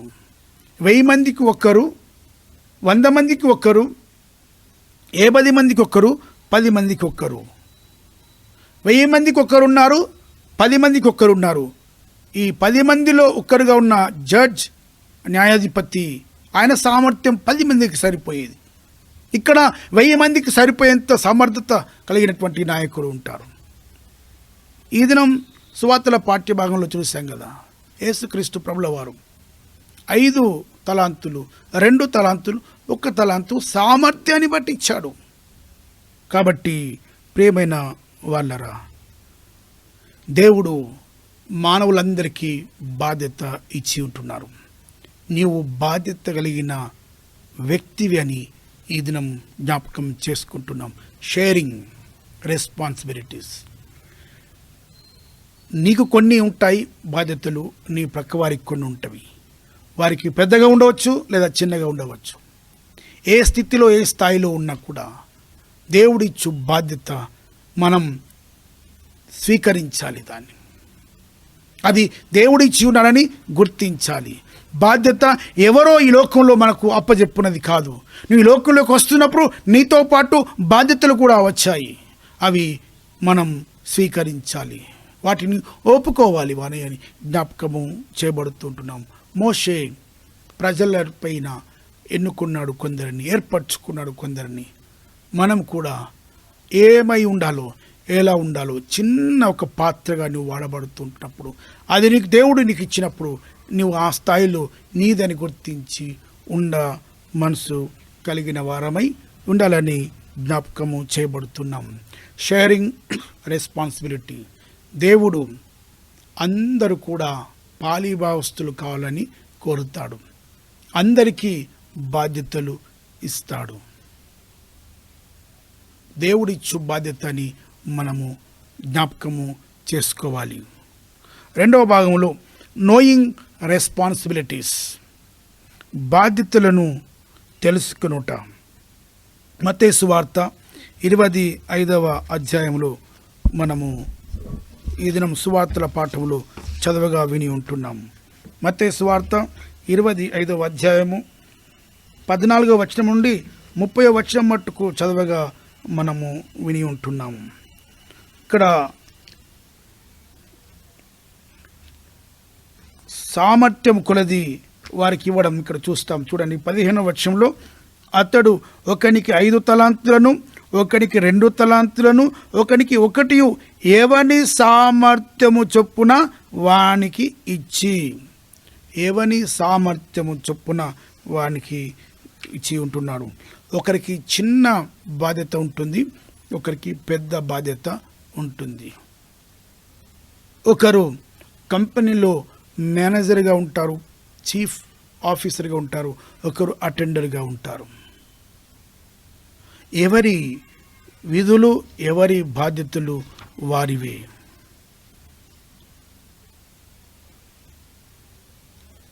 మనము చేయగలిగినంత మనకిస్తాడు. మనకి ఇవ్వబడిందేనంటే అది మనం చేయగలము. We must know that the particular responsibility is being given by God. దేవుని ద్వారానే పొంది ఉన్నాను నేను అని ఒక ఆలోచన, ఒక తలంపు, గుర్తింపు మనం కలిగి ఉండి వాటిని ఒప్పుకోవాలి, వాటిని స్వీకరించాలి, వాటికి అనుగుణంగా ఆ బాధ్యత నివర్తించాలి. వనరుల నిర్వహణ బాధ్యత దేవుడు ఇచ్చి ఉంటున్నాడని జ్ఞాపకము చేసుకుంటూ ఉన్నాం. దేవుని బాధ్యత చిన్నగా ఉండవచ్చు, పెద్దగా ఉండవచ్చు. చిన్నగా ఉన్నవారు ఏం చేస్తారనగా పెద్ద బాధ్యత ఉన్న వారిని గమనిస్తూ ఉంటారు. నాకు ఆ బాధ్యత ఉంటే వారికంటే మంచి చేయగలను అన్నట్టుగా ఊహించుకునేవారు ఉండి ఉంటారు. కొన్ని మంచి లక్షణాలు ఉన్నంత మాత్రాన, వారికంటే 1-2 మంచిగా ఉన్నంత మాత్రాన వాటిని బట్టి వారికంటే గొప్పవారు అన్నట్టుగా ప్రశంసింపబడి మెచ్చుకునేబడే విధంగా చేసుకుంటాం. తగదు ప్రియులారా. దేవుడు నీకు ఏ రోల్, ఏ పొజిషన్, ఏ ప్లేస్, ఎక్కడ నిన్ను ఉంచాడు, అది దేవుడు ఉంచిన స్థలం, అది దేవుడు ఇచ్చిన బాధ్యత. మనం దాన్ని గుర్తించాలి, తెలుసుకోవాలి. దానిని మన స్థాయిని, మనకు ఇచ్చిన దాన్ని మనం విడిచి, మరచి, తిరస్కరించి ఇతరుల బాధ్యతలను వ్రేలిపెట్టి చూపడం, వాటిపైనే దృష్టి పెట్టి ఉంచడం, ఇది మన పని కాదని జ్ఞాపకము చేయబడుతున్నాం. 20-22 వచనాలు. ఆ వ్యక్తి యజమాని వచ్చేసి 5 తలాంతులు 2 తలాంతులు ఇచ్చిన వారిని పిలుస్తాడు. వారు వచ్చేసి ఆ యజమానితో మాట్లాడుతూ 21-23 వచనాలు చూడండి. 21 వచనంలో అతని యజమానుడు అనగా 20-22 వచనాల్లో 5 తలాంతులు తీసుకుని వాడు మరి 5 తలాంతులు తెచ్చి, అయ్యా నీవు నాకు 5 తలాంతులు అప్పగించితివే, అవియుగాక మరి 5 తలాంతులు సంపాదించితిని. ఆ విధంగానే 2 తలాంతులు తీసుకున్నవాడు కూడాను 22 వచనంలో 22 వచనంలో 2 తలాంతులు తీసుకున్న వాడు వచ్చి, అయ్యా నీవు నాకు 2 తలాంతులు అప్పగించితివే, అవియుగాక మరి 2 తలాంతులు సంపాదించితిని. మరి 2 మరి 5 సంపాదించితిని. కష్టపడ్డాడు, తన బాధ్యత నిర్వర్తించాడు, వనరులను చక్కగా నిర్వహణ చేశాడు. ఆ వ్యక్తి ఇరువురు వచ్చేసి మేము సంపాదించితిమి అని తెలియజేస్తున్నాడు. వర్కింగ్ మైండ్, పనిచేసే మనస్తత్వం, కష్టపడే మనసు ఎంత గొప్ప లక్షణం. వారి దృష్టి అంతా వారికి ఇవ్వబడ్డ బాధ్యత మీదనే ఉంది. ఈ బాధ్యతను నెరవేర్చడమే వారి బాధ్యతగా వారు గుర్తించారు. ఇతరుల బాధ్యతల్లో తలదూర్చుకోవడం లేదు, ప్రక్క వారిని చూడడం లేదు, తనకిచ్చిన యజమాని ఏమై ఉన్నాడో లేదా పరిస్థితులు ఎలా ఉన్నావో అంచనా వేయడం లేదు. కానీ తను చేయవలసినవి, నేను ఈ లోకంలో జన్మించాను, ఈ లోకంలో నేను ఒక మానవునిగా జీవిస్తున్నాను, దేవుడు నాకు బాధ్యత ఇచ్చాడు, దీన్ని నేను చేయడమే నా యొక్క జీవిత కర్తవ్యమని గుర్తించి కష్టపడి మనసు పెట్టి నమ్మకంగా దాని మీదనే ఉంటున్నారు. పని చేసేవారు పని మీదనే ధ్యాస ఉంచాలి. పని ముద్దో భాగ్యం ముద్దో అని అన్నారు. Work is worship. పనియే ఆరాధన, దైవారాధన. దేవుడు మనకిచ్చిన బాధ్యతలు నిర్వర్తించడం. 5 తలాంతులు 2 తలాంతులు తీసుకున్న 2 వ్యక్తులు వెళ్ళారు. వారి పరిస్థితుల్లో బహుగా శ్రమించి కష్టించి ఫలితాలను తీసుకుని వచ్చేసి నిలబడినారు. యజమాని పిలుస్తున్నాడు వారి ఇరువురిని. పిలవగానే యజమానితో మాట్లాడుతూ, అయ్యా నీవు నాకు 5 తలాంతులు ఇచ్చితివే, ఇదిగో మరి 5 సంపాదించితిని. రెండో వ్యక్తి వచ్చేసి, అయ్యా నీవు నాకు 2 తలాంతులు ఇచ్చితివే, మరి 2 తలాంతులు నేను సంపాదించి అని ఆయనకు ముందర నిలబడి ఉంటున్నాడు. ఎంత సంతోషించాడు యజమాని. బైబిల్లో గ్రంథంలో ఈ పదములు మరెక్కడా చూడలేం మనం. యజమాని మాట్లాడుతున్న మాటలు చక్కగా ఉంటాయి. బల, నమ్మకమైన మంచి దాసుడా, ఎంత చక్కని మాటలు అందులో చూస్తాం మనం. 21వ వచనంలో, అతని యజమానుడు, బల నమ్మకమైన మంచి దాసుడా, నీవు ఈ కొంచెములో నమ్మకంగా ఉంటివి, నిన్ను అనేకమైన వాటి మీద నియమించదును, నీ యజమానుని సంతోషములో పాలు పొందుమని అతనితో చెప్పెను. ఆ విధంగానే 2 తలాంతులను గురించిన వ్యక్తి, అతని యజమానుడు, బలా నమ్మకమైన మంచి దాసుడా, నీవు ఈ కొంచెంలో నమ్మకంగా ఉంటివి, నేను అనేకమైన వాటి మీద నియమించదును, నీ యజమానుని సంతోషములో పాలు పొందుమని అతనితో చెప్పాను. 5కు 5 సంపాదించాడు, 2కు 2 సంపాదించాడు. వారి సామర్థ్యం వేరే, వారు సంపాదించినది వేరే. కానీ యజమాని దృష్టిలో ఇచ్చినప్పుడు ఏ రకంగా ఇచ్చాడో, వారికి తిరిగి వారి ద్వారా పొందుతున్నవి చూస్తున్న వాటిని బట్టి యజమాని ఇచ్చే ఆశీర్వాదాలు కూడా ఈక్వల్గానే ఉన్నాయి. ఎక్కువ సంపాదించాడు, ఎక్కువ ఉన్నాయని తక్కువ ఉన్నాయి తక్కువ సంపాదించడం ధోరణి కాకుండా, వారి సమర్థతలో వారు కష్టించారు, పనిచేశారు. వారికి ఇవ్వబడే స్థాయి, వారికి ఇవ్వబడినటువంటి పొజిషన్, వారికి ఇవ్వబడినటువంటి రోల్ చక్కగా ప్లే చేశాడు. వారు వారి యొక్క బాధ్యతలను, రెస్పాన్సిబిలిటీ అన్నింటినీ చక్కగా ఫుల్ఫిల్ చేశారు. కాబట్టి భలా, వెల్ డన్ మై సర్వెంట్, ఎంత చక్కని మాట. గుడ్ అండ్ ఫెయిత్ఫుల్ సర్వెంట్, నమ్మకమైన మంచి దాసుడా. మన పనితనాన్ని బట్టే మనకు మంచి పేరు లభిస్తుంది. యజమాని ఆ సేవకునితో, దాసునితో మంచి దాసుడా అని అంటున్నాడు, నమ్మకమైన దాసుడా అని అంటూ ఉండగా ఈ మాటలు మనము వింటూ ఉన్నాము.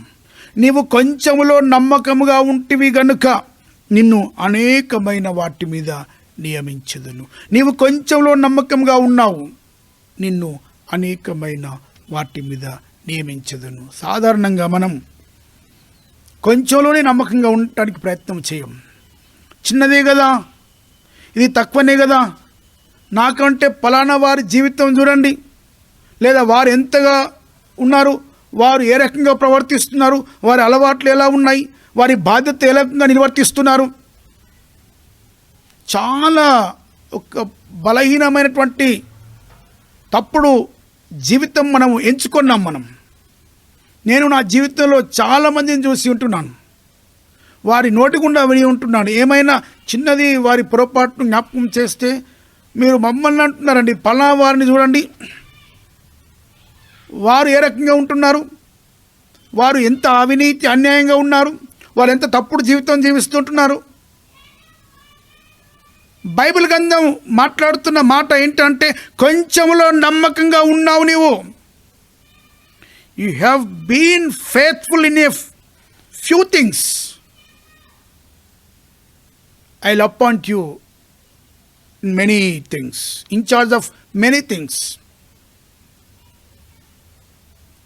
మనము దేవుని ఆశీర్వాదాలు ఎందుకు పొందలేకపోతామంటే, చిన్న చిన్న వాటిలో దాచిపెట్టుకోవడం, చిన్న చిన్న దానిలో తప్పుడు పనులు చేయడం.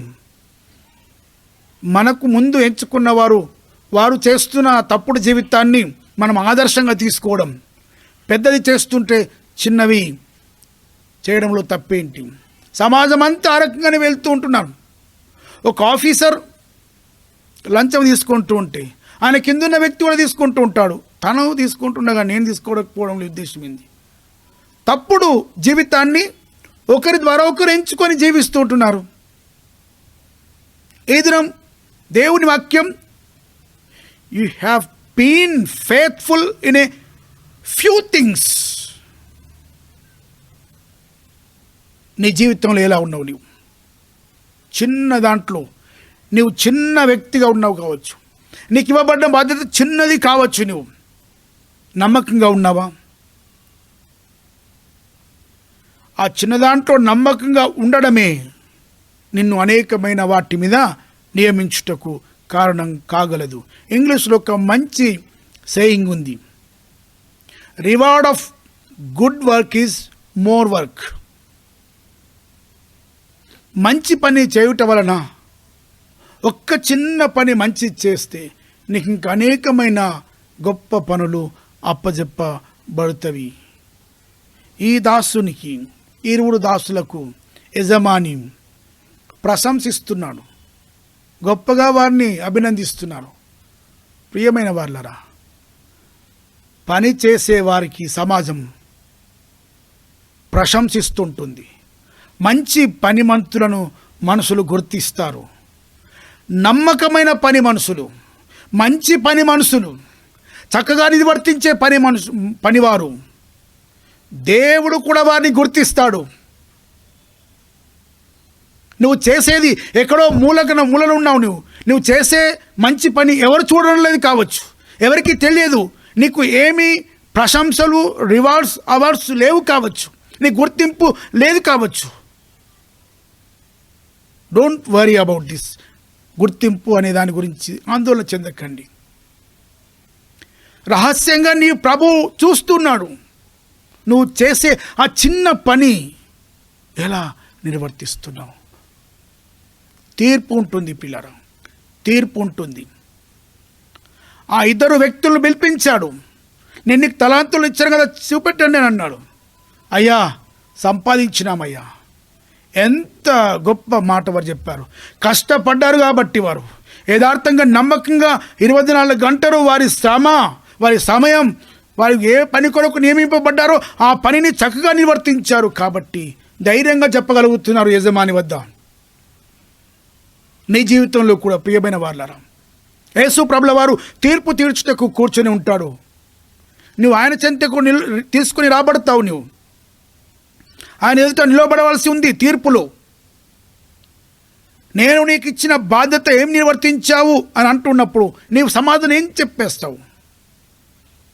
నీ రిపోర్ట్ ఏంటి? నువ్వు నిర్వర్తించిన విధానంలో దేవుని దగ్గర నమ్మకంగా నువ్వు చేసిన దాన్ని బట్టి నువ్వు చెప్పగలిగినటువంటి ఆ మనసు, ఆ ధైర్యం, ఆ పవిత్రత, జ్ఞానం జీవితాన్ని కలిగి ఉన్నావా? ఉందండి. చేసేవారు తప్పకుండా చెప్పగలరు. వారి గురించి దేవుడు కూడా జ్ఞాపకం చేస్తాడు. చక్కగా ఉన్న వారి పట్ల, నమ్మకంగా నిర్వర్తించే వారి పట్ల దేవుడు జ్ఞాపకం చేస్తాడు. తీర్పు ఉంది. మన పాప జీవితానికి తీర్పు ఎలా ఉందో మన బాధ్యతలకు కూడా తీర్పులు ఉంటాయి ప్రియులారా. కుటుంబంలో మన బాధ్యతలు ఉంటాయి. నమ్మకంగా నిర్వర్తిస్తుంటామా? భర్తగా, భార్యగా, తల్లిగాను, తండ్రిగాను, పిల్లలు, తల్లిదండ్రులు, ఒకరి పట్ల ఒకరు, ఫ్యామిలీ రిలేషన్షిప్లో responsibilities, church relationships, church worship సర్వీసెస్లో, ఈ మినిస్ట్రీలో మన యొక్క రెస్పాన్సిబిలిటీస్, సొసైటీలో మన రెస్పాన్సిబిలిటీస్. క్రైస్తవ బిడ్డలు చాలామంది నోట నేను విన్నాను, మంచి మంచి ఆఫీసర్స్, డిస్ట్రిక్ట్ ఆఫీసర్స్, తాలూకు level officers, state level officers, వారి యొక్క మంచి పనితనం వారికి గుర్తింపు ఇచ్చి ఓ క్రిస్టియన్ పర్సన్ ఈ రకంగా అవుతూ ఉంటే ఎంతగా దేవునికి మహిమ. పలానా వారండి మంచి నమ్మకమైన వ్యక్తులు. ఓ చిన్న అటెండర్, ఓ చిన్న పని చేసేవారు కూడా పలానా ఆఫీసులో, పలానా చర్చిలో, పలానా కుటుంబంలో నమ్మకస్తులు అండి. ఊరికేనే అనలేరండి. నమ్మకం అనేది డబ్బున్న వారి నమ్మకం అనరు, ధనవంతులు అంటారు, కానీ నమ్మకమైన మనను. మంచి జ్ఞానమున్న వారిని జ్ఞానవంతులు అంటారు, తెలివి ఉన్నవారిని తెలివిమంతులు అంటారు, కానీ నమ్మకంగా పనిచేసే వారిని మాత్రమే నమ్మకస్తులు అని అంటాం. ఈ దినం ప్రియమైన వాళ్ళరా, దేవుడు జ్ఞాపకం చేస్తున్నాడు. నీవు నిర్వర్తిస్తుంటే నువ్వు సగర్వంగా దేవుని ఎదుట నేను నా బాధ్యత నిర్వర్తించాను అని చెప్పగలము. ఒక్క తలాంతు తీసుకున్న వ్యక్తిని గురించి మనము జ్ఞాపకము చేసుకుందాము. ఒక తలాంతులు తీసుకున్న వ్యక్తి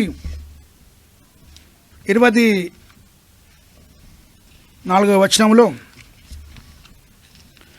ఆ తర్వాత ఒక తలాంతు తీసుకుని వాడును ఆయన యొద్దకు వచ్చి, అయ్యా, నీవు విత్తని చోట కోయువాడవును, చల్లని చోట పంట కూర్చుకొని వాడవునైన కఠినుడవని నేను ఎరుగుదును. గనుక నేను భయపడి వెళ్ళి నీ తలాంతును భూమిలో దాచిపెట్టి తిని, ఇదిగో నీది, నీవు తీసుకొనుమని చెప్పాను. ఎంత భయంకరమైన పరిస్థితి. తన యొక్క మాస్టర్ గురించి జ్ఞాపకం చేస్తున్నాడు.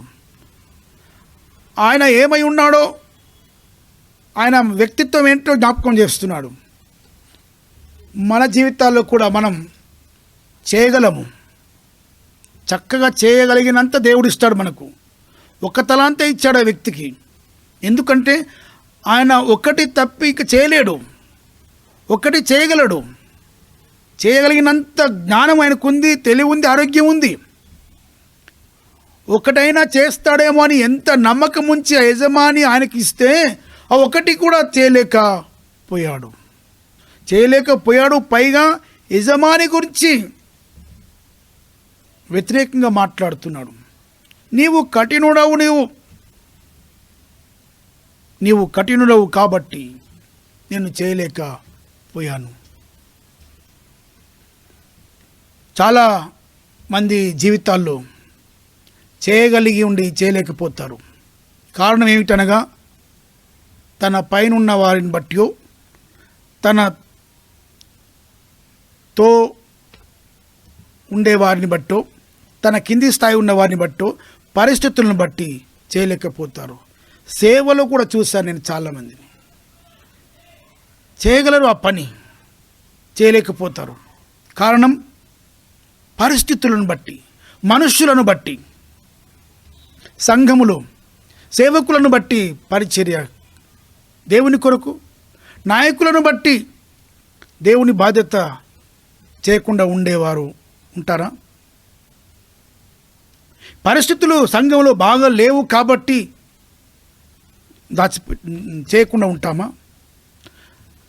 అక్కడ భయంకరమైన స్టేట్మెంట్ బైబిల్లో, తెలుగు బైబిల్లో వ్రాయడం అంటున్నా, దాచిపెట్టేశాడు ఆయన. ఎలా దాచిపెట్టాడు? భూమి తవ్వటానికి ఒక ఐరన్ రాడ్ తీసుకున్నాడు. కష్టపడి ఐరన్ రాడ్ మోసుకొచ్చాడు. తవ్వాడు, బహుగా కష్టపడ్డాడు, చెమట వచ్చాడు. ఆ నాణ్యమును అందులో పెట్టాడు, మళ్ళీ మట్టి పూడ్చాడు, గట్టిగా పెట్టేశాడు, ఏర్పడకుండా చేశాడు. ఈ నాణ్యమును దాచిపెట్టుట కష్టపడ్డాడే కానీ నాణ్యమును, ఆ తలాంతులు ఉపయోగించుకోవడానికి కష్టపడలేడు. చూడండి, చేయకుండా ఉండటానికి కూడా కష్టపడతారు, చేయడానికి కూడా కష్టపడని మనస్తత్వం, దాచిపెట్టే మనస్తత్వం. తీర్పు తీరుస్తున్నాడు ఈ దినం. ఆ వ్యక్తిని పిలిచాడు. ఆ వ్యక్తిని, ఏమయ్యా నీకు ఇచ్చిన తలాంత్ ఏది? నీ కొరకు, నీ మీద ఆశ పెట్టి నేను ఒక్కడైనా ఇచ్చాను కదా, ఏంటి అని అంటే ఆ ఒకటి కూడా చేయలేకపోయాడు. ఈ దినం తీర్పులో ఆయన ఏ రకంగా నిలబడబోతున్నాడు? ఆయనను చెడ్డ దాసుడా, ఎంత కఠినమైన మాట! సోమరివైన చెడ్డదాసుడా, నేను విత్తని చోట కోయివాడవును, చల్లని చోట పంట కూర్చుకునేవాడనని నీవు ఎరుగుదువా? అట్లయితే నీవు నా సొమ్ము సాహుకారుల యొద్ద ఉంచవలసి ఉండేను కదా. నేను వచ్చి వడ్డీతో నా సొమ్ము తీసుకుని ఉందునే. ఆ తలాంతును, నేను నీకు ఇచ్చిన డబ్బును బ్యాంకులో పెట్టిన అట్లీస్ట్ ఆ ఇంట్రెస్ట్నైనా తీసుకునేవాడిని నేను. ఆ పనైనా చేసి ఉండాల్సిందే నువ్వు. ఎంత చెడ్డదాసుడివి నీవు, ఎంత సోమరివి నీవు అని ఇక్కడ బైబిల్లో, సోమరివైన చెడ్డ దాసుడా. ఈ దినం బలానమ్మకమైన మంచి దాసుడివా నీవు? ఆ గ్రూప్లో ఉన్నావా? సోమరివైన చెడ్డ దాసుడా అనే గ్రూప్లో ఉన్నావా?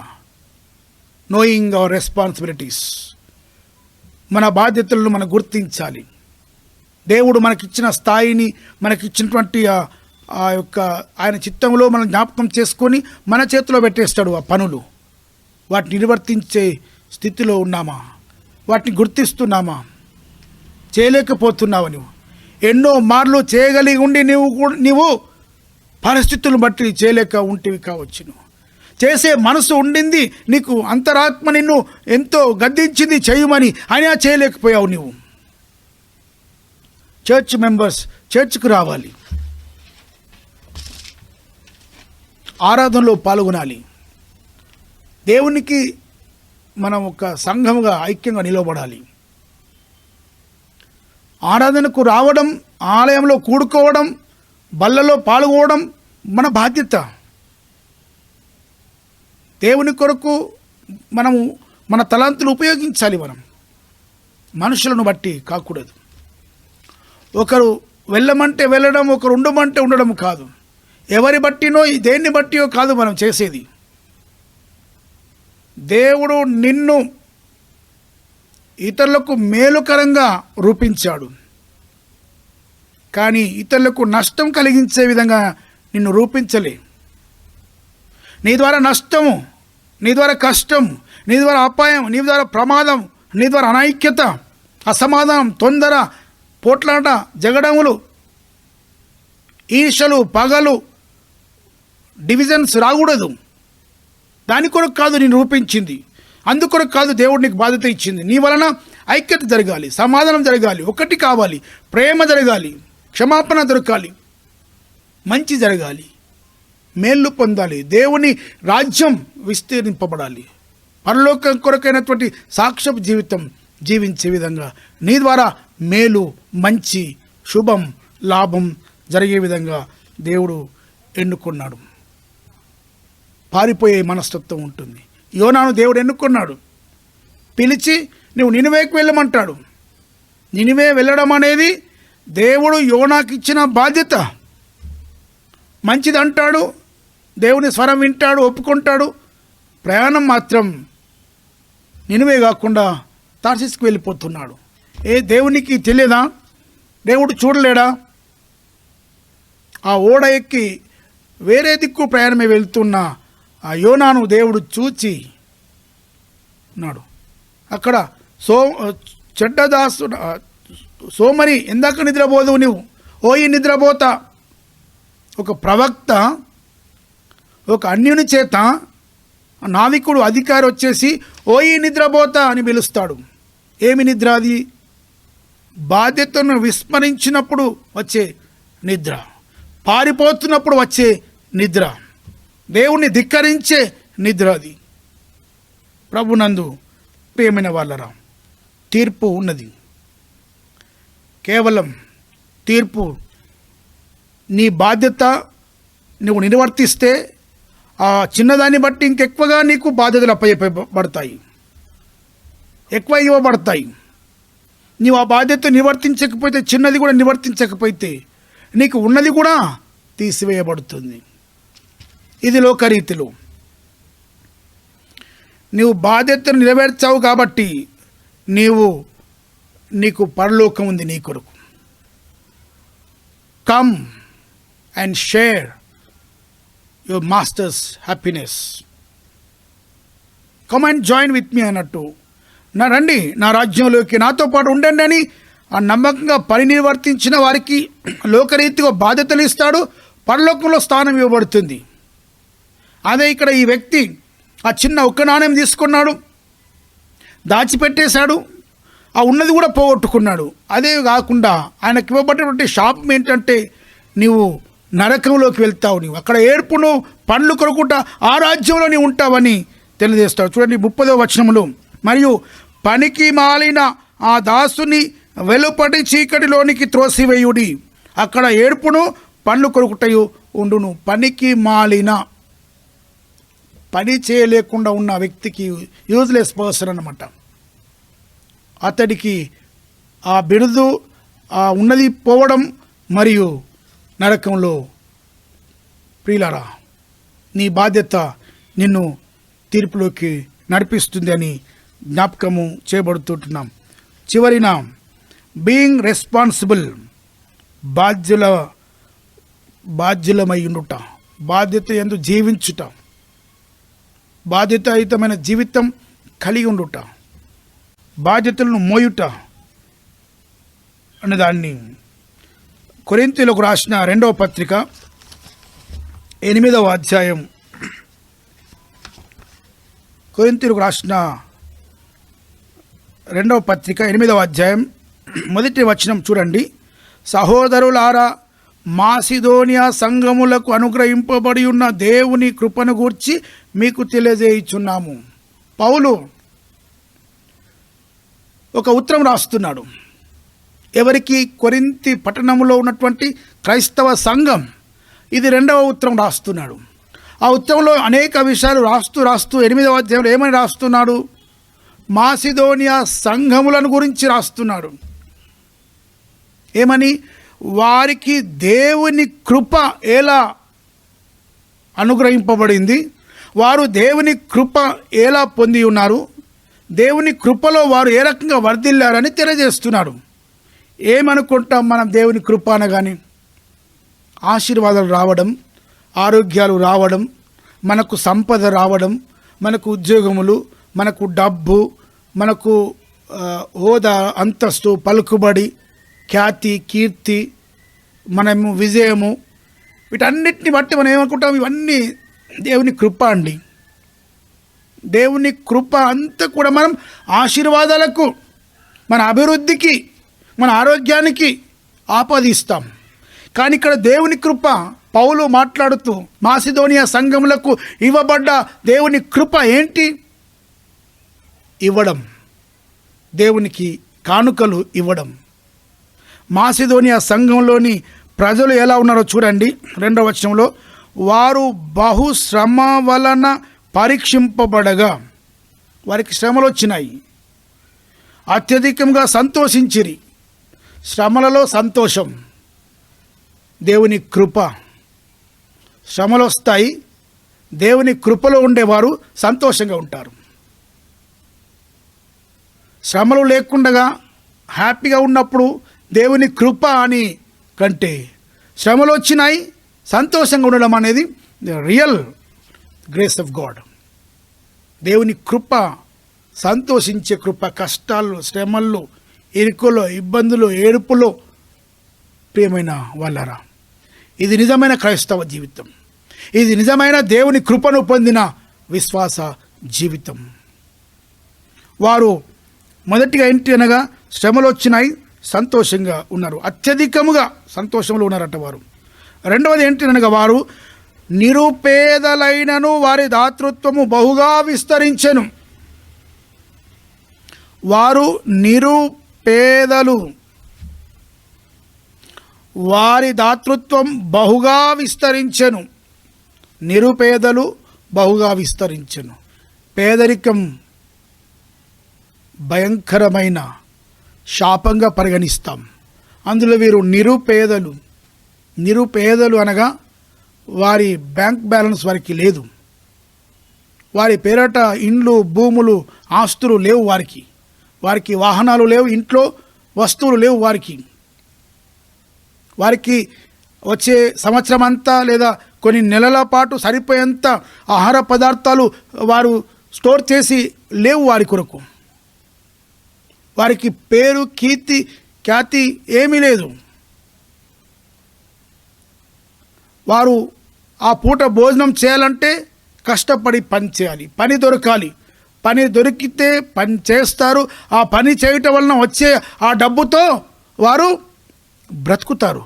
నిరుపేదలు, బిలో పావర్టీ లైన్, దారిద్ర్య రేఖకు దిగువన ఉన్నవారు వారు. ఈ దినం మనకు ఒక ఛాలెంజింగ్ వర్డ్, ప్రియమైన వాళ్ళరా. నేను ఈ స్థితిలో లేవనుకుంటాను. నేను ఈ వాక్యాన్ని ధ్యానం చేస్తున్నప్పుడు నేను ఆలోచించినాను, దేవా నిజమే, నాకు ఆ పరిస్థితి లేదు. 3 పూటల భోజనం చేయగలను, నేను గృహం ఉంది, ఇంటిలో వస్తువులు ఉన్నవి, కొరత లేకుండా ఉన్నాను, నేను కావలసిన అన్ని వస్త్రాలు ఉన్నాయి, మనకు ధరించుటకు అన్నీ ఉన్నవి, కావాలనుకున్నది అనుభవించగలం, పొందగలం మనం. నిరుపేదలు మాసిదోనియా సంఘం. కానీ వారు దేవునికి ఇచ్చుటలో బహుగా విస్తరించారు. ఎదుగుతుంది. 10 రూపాయలు ఇచ్చేవారు 20 రూపాయలు ఇచ్చేస్తున్నారు. ఆ తర్వాత 50 రూపాయలు, ఆ తర్వాత 100 రూపాయలు. ఎదుగుదల, విస్తరించడం అనగా వారి గివింగ్ అనేది పెరుగుతుంది. నిరుపేదలు, డబ్బు అలానే ఉంది, పేదరికం అలానే ఉంది, వారు దేవునికి ఇవ్వడంలో ఎదుగుతున్నారు. నేను చాలా ప్రేయర్ఫుల్గా ఆలోచన చేసినాను. మన మనస్తత్వం అంతా కూడా ఎక్కడ ఇస్తారు, ఎవరు ఇచ్చేవారు ఉంటారు అంటే, ఇచ్చేవారు ఉన్నారంటే ఎంత కష్టమైనా పరిగెత్తుకు తీసుకుని వెళ్తాం. ఫ్రీగా దొరుకుతుంది అని అంటే అన్నీ అనుభవిస్తాం, అన్నీ పొందుతాం. ఎంత కష్టాన్నైనా కూడా మనం తేలికగా చేసుకుంటాం. మనకు లేదు, మనకంటే మన మిషనరీస్, ఫారినర్స్, యూరోపియన్స్ జాలిగల మనసు వారిది. వారు పుచ్చుకునే మనసు, ఇచ్చే మనసు వారికి. దేవాలయాలు ఇచ్చారు మనకు, ప్రాపర్టీస్ ఇచ్చారు మనకు, హాస్పిటల్స్, ఎడ్యుకేషన్, స్కూల్, ఇవన్నీ లైఫ్ కూడా వారు మనకు ఇచ్చారు. మిషన్ హాస్టల్లో చదువుకున్నాం. నేను లైఫ్లో ఎంతో నాకు చేశారు. నేను ఎవరో వారు మనకు, మేము వారికి మనం తెలియదు. చేయాలని ఒక ఆశ, ప్రేమ, ఓ భక్తి, ఓ అచంచలమైన హృదయంలోని ఒక తలంపు ఇస్తూ ఉంటారు. వారు ఇస్తూనే ఉంటుంటారు. చిన్నవారు, పుట్టినవారు చిన్నప్పటి నుండి వారి పాకెట్ మనీ, వారి కొరకు ఉంచుకున్నవి వారికంటే ఎక్కువగా ఇతరులకు ఉపయోగకరంగా వారు చేయడానికి చిన్ననాటి నుండి నేర్చుకుంటారు. వారి చిన్ననాటి నుండి తీసుకోవడం నేర్పిస్తుంటాం మనం. ప్రియమైన వాళ్ళారా, దేవుని మనసు రావాలి. బీయింగ్ రెస్పాన్సిబుల్, మనము అట్టి బాధ్యత కలిగి ఉండాలి. వారు నిరుపేదలు, వారి దాతృత్వము బహుగా విస్తరించను. సంఘాల్లో ఇచ్చేవారు ఎందరో ఉంటున్నారు. ఎన్నో సంఘాల్లో పరిచర్య చేస్తూ వస్తూ ఉంటగా కొన్ని కుటుంబాలను, కొందరు వ్యక్తులను చూస్తూ ఉంటే, వారి జీవితాన్ని పరీక్షిస్తూ ఉంటే, దేవుని సన్నిధిలో వారు పొందిన ఆ మనసు, ఆ కృప గొప్పగా ఉంటుంది. ఇచ్చుట కొరకు ముందుంటారు. దేవాలయం కొరకు, దేవుని సేవ కొరకు, దేవాలయ అవసరతల కొరకు, ఈ మినిస్ట్రీ కొరకు సమయానుకూలంగా అవసరతను బట్టి ఇస్తూనే ఉంటారు. మన సంఘంలో కూడా ఎంత ధారాళమైన దాతృత్వ మనసు కలిగిన వారు ఉన్నారు. టైత్ ఇస్తుంటారు, మంత్లీ ఇస్తుంటారు, థ్యాంక్ ఆఫరింగ్ ఇస్తుంటారు. చర్చ్ కొరకు ఏ ప్రోగ్రామ్ అయినా ఇస్తూ ఉంటారు. చర్చ్ కన్స్ట్రక్షన్స్ కొరకు ఎవరెవరో ఇస్తూనే ఉన్నారు. తెలియని వారు ఇచ్చారు.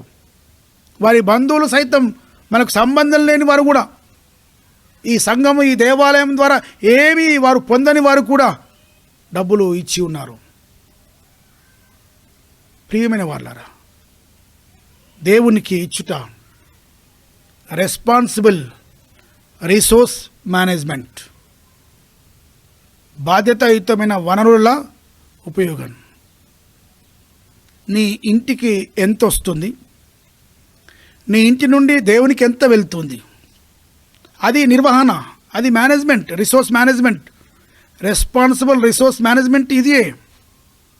నీ కుటుంబం అంతా కలిసి ఎంతగా నువ్వు పొందుతున్నావు దేవుని ద్వారా, నెలకు దేవుని కొరకు నువ్వు ఎంతగా ఇస్తున్నావు. నాకు కొన్ని సంవత్సరాల క్రితం ఒక పరిచయం చేసిన కుటుంబం ఎరుగుదును. వారు ఇచ్చుటేందు బహు ఆసక్తి కలిగి ఉన్నారు. ఏ అవసరత అయినా, ఏ ప్రార్థన అయినా, ఏవైనా ఎన్నో రకాలు ఇవ్వడము.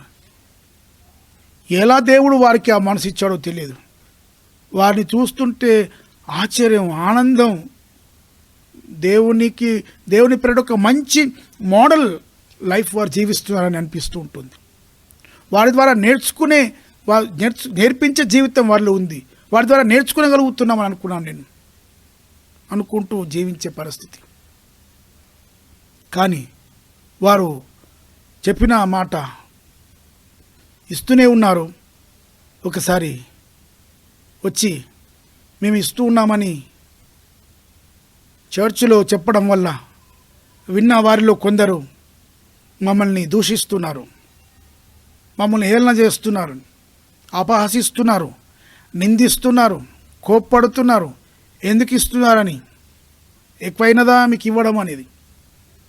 అయినా వారు ఎన్నన్నా చెప్పని, మేము ఇస్తున్నది దేవునికి, మేము ఇస్తూనే ఉంటాం.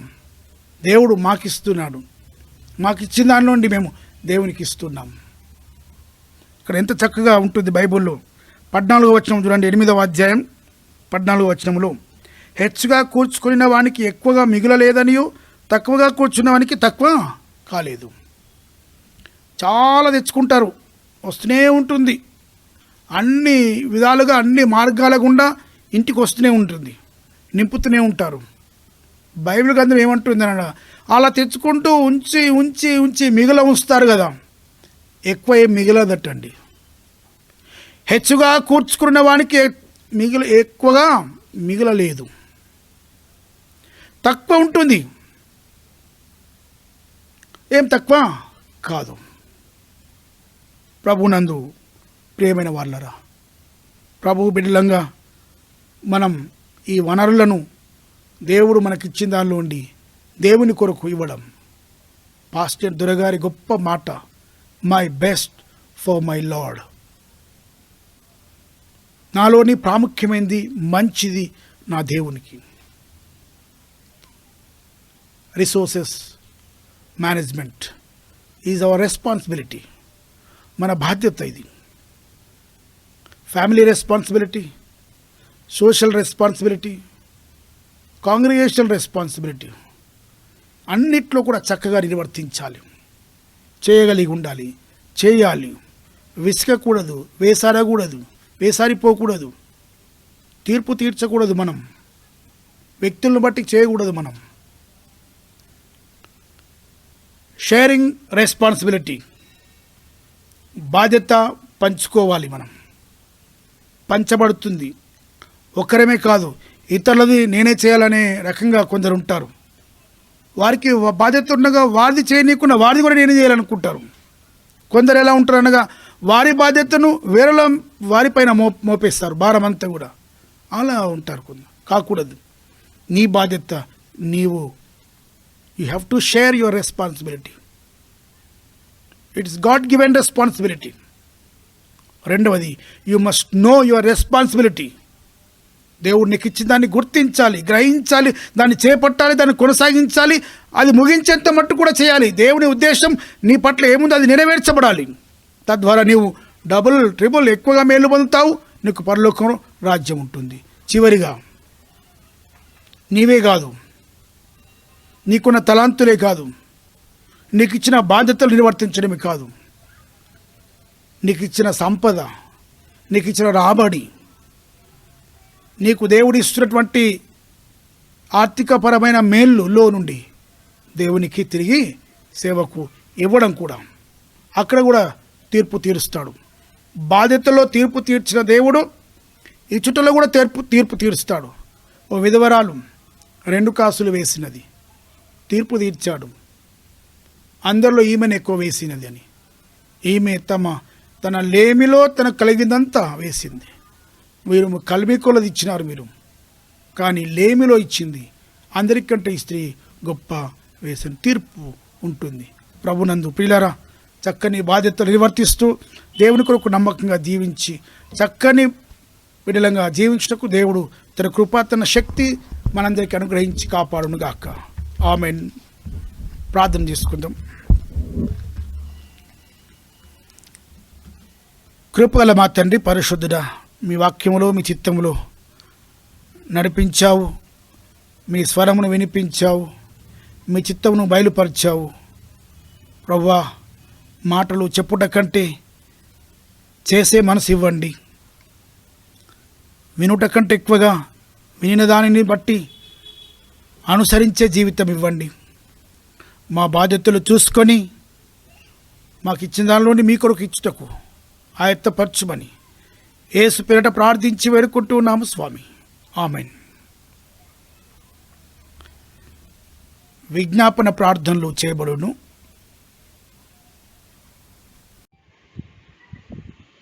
ఆరవ పుటలోనున్న విజ్ఞాపన ప్రార్థనను అనుసరించదము. ప్రతి విజ్ఞాపన పిదప ప్రభువా కనికరించుమని చెప్పవలెను. ప్రార్థించదము. పైనుండి వచ్చే సమాధానము కొరకును మన ఆత్మల రక్షణ కొరకును ప్రభుని ప్రార్థించదము. ప్రభువా కనికరించుము. లోకమంతటి సమాధానము కొరకును దేవుని యొక్క పరిశుద్ధ సంఘ సేవకుల కొరకును వాటి ఐక్యత కొరకును ప్రభుని ప్రార్థించదము. ప్రభువా కనికరించుము. మన అధికారికుల కొరకును ఇతర సంఘ సేవకుల కొరకును ముఖ్యంగా మన మోడరేటర్ మరియు మండలాధ్యక్షులు ఉత్తమ హృదయముతోనూ నిర్మల మనస్సాక్షితోనూ తమ సేవను జరిపించినట్లు ప్రభుని ప్రార్థించదము. ప్రభువా కనికరించుము. మన దేశ పరిపాలకుల కొరకును అధికారంలో ఉన్న వారందరి కొరకును ప్రభుని ప్రార్థించదము. ప్రభువా కనికరించుము. రోగుల కొరకును కరోనా బాధతో దుఃఖించు వారి కొరకును మరణించు వారి కొరకును ప్రభుని ప్రార్థించదము. ప్రభువా కనికరించుము. పేదల కొరకును ఆకలి బాధలు గల వారి కొరకును తల్లిదండ్రులు లేని వారి కొరకును వితంతుల కొరకును శ్రమలను అనుభవించుచున్న వారి కొరకును ప్రభుని ప్రార్థించదము. ప్రభువా కనికరించుము.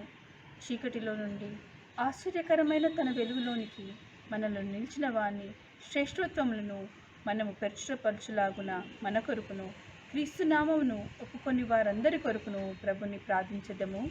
ప్రభువా కనికరించుము. ఈ లోకమందు తనను సేవించి ఇప్పుడు విశ్రాంతి అందున్న తన సేవకులతో పాటు నిత్యానంద సంపూర్ణతలోనికి మనము ప్రవేశించులాగున ప్రభుని ప్రార్థించదము. ప్రభువా కనికరించుము. ఆమేన్. ప్రియమైన సంగమ, మన టౌన్లోని మన సిఎస్ఐ ఇన్స్టిట్యూషన్స్లో సెయింట్ జార్జెస్ ఇన్స్టిట్యూషన్స్లోను వెస్లీ ఇన్స్టిట్యూషన్స్లోను అడ్మిషన్స్ కొరకై అనౌన్స్మెంట్ చేయించున్నాము. ఎవరికైనా మీ పిల్లలను ఈ యొక్క ఇన్స్టిట్యూషన్స్లో అడ్మిషన్ చేయదలిస్తే మీరు సంప్రదించగలరని కోరుచుంటున్నాను. మన సంఘ సభ్యులు శ్రీనివాసులు గారి యొక్క చిన్న తమ్ముడు ప్రభువునందు నిద్రించి ఉంటున్నారు. వారి కుటుంబం కొరకు దుఃఖంలో ఉన్నటువంటి వారి యొక్క బంధువులందరినీ దేవుడు ఓదార్చున్నట్లుగా దయచేసి మీ ప్రార్థనలో వారిని జ్ఞాపకం చేసుకున్నారని కోరుచుంటున్నాను. ఈ కరోనా వైరస్ మన జిహెచ్ఎంసీలో ఎక్కువగా విస్తరిస్తుంది కావున ప్రార్థనలో గడిపి విశ్వాసంలో ధైర్యంగా నిలకడగా ఉండాలని, తగు జాగ్రత్తలు మనం పాటిస్తూ దేవునిపై ఆధారపడి ఉండాలని, సంఘంలోని కుటుంబాలందరి కొరకు, అనారోగ్యం చేత ఉన్న వారి కొరకు, పెద్ద వయసులో ఉన్న వారి కొరకు అందరి కొరకు కూడా దయచేసి మీరు ప్రార్థించాలని కోరుతున్నాను. ప్రార్థన ఆశీర్వాదంతో ఈ ఆరాధన ముగించుకుందాం. ప్రార్థన. కృపగల మా తండ్రి, పరిశుద్ధుడా, గొప్ప దేవుడవు, సర్వాధికారివి, మా తెలంగాణ రాష్ట్రములో హైదరాబాద్, సికింద్రాబాద్ ఈ జంట నగరాలలో వైరస్ వ్యాప్తి చెందుతుంది ప్రభువా. ఎందరో అన్ని వయసులోనున్నవారు ఈ వ్యాధి సోకి బహు కష్టాల పాలవుతున్నారు ప్రభువా. దయనీయమైన పరిస్థితి ఉంది నా తండ్రి. దయతో ఆదుకునండి. హాస్పిటల్స్ స్టాఫ్ అంతటి దీవించండి. మంచి వైద్యము, వారు తిను పదార్థములు ఆరోగ్యాన్ని ఇచ్చినట్లుగా చేయండి. మరణములు రానివ్వకండి దేవా. మీ శక్తి చేత ఆదుకునండి. భారతదేశమును కనికరించండి. మా యొక్క మెదక్ అధ్యక్ష మండలం కొరకు ప్రార్థిస్తుంటున్నాము. ప్రతి ప్యాస్టెట్ కొరకు, సేవకుల కొరకు, సంఘములు నాయకుల కొరకు ప్రార్థన చేయించున్నాము. మా డయాసిస్లోని ఇన్స్టిట్యూషన్స్ కొరకు ప్రార్థిస్తున్నాం ప్రభువా. బిషప్ తండ్రి గారి కొరకు,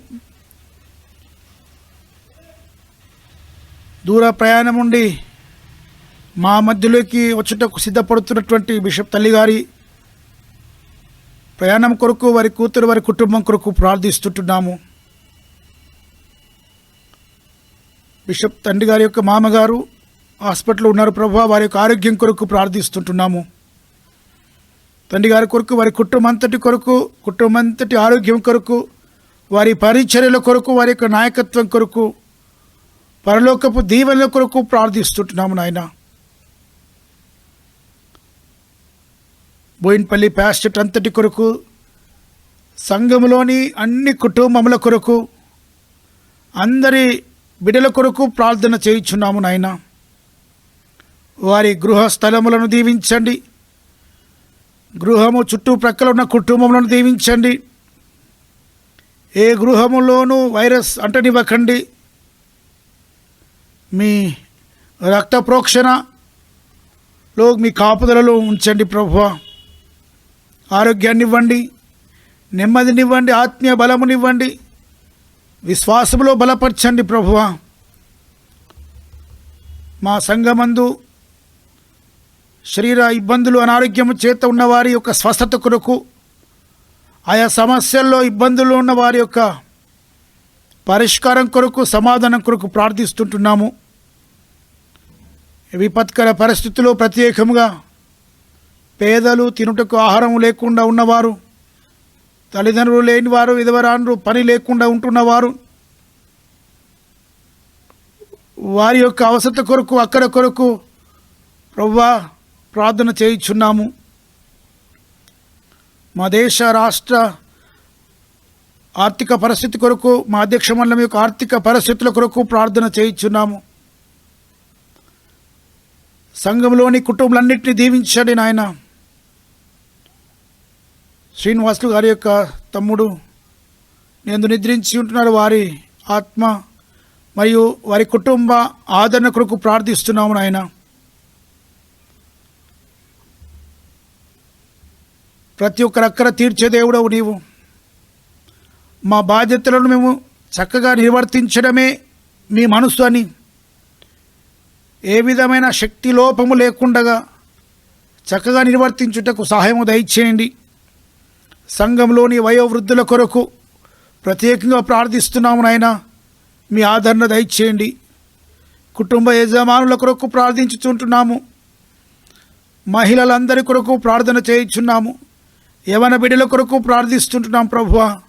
చిన్న బిడ్డలు, పసి వారి కొరకు, యవన బిడ్డలు వారి యొక్క ఉద్యోగ జీవితంల కొరకు, సంతానం కొరకు, స్వస్థత కొరకు, వివాహముల కొరకు ప్రార్థన చేయించున్నాం ప్రభువా. కృప చూపండి.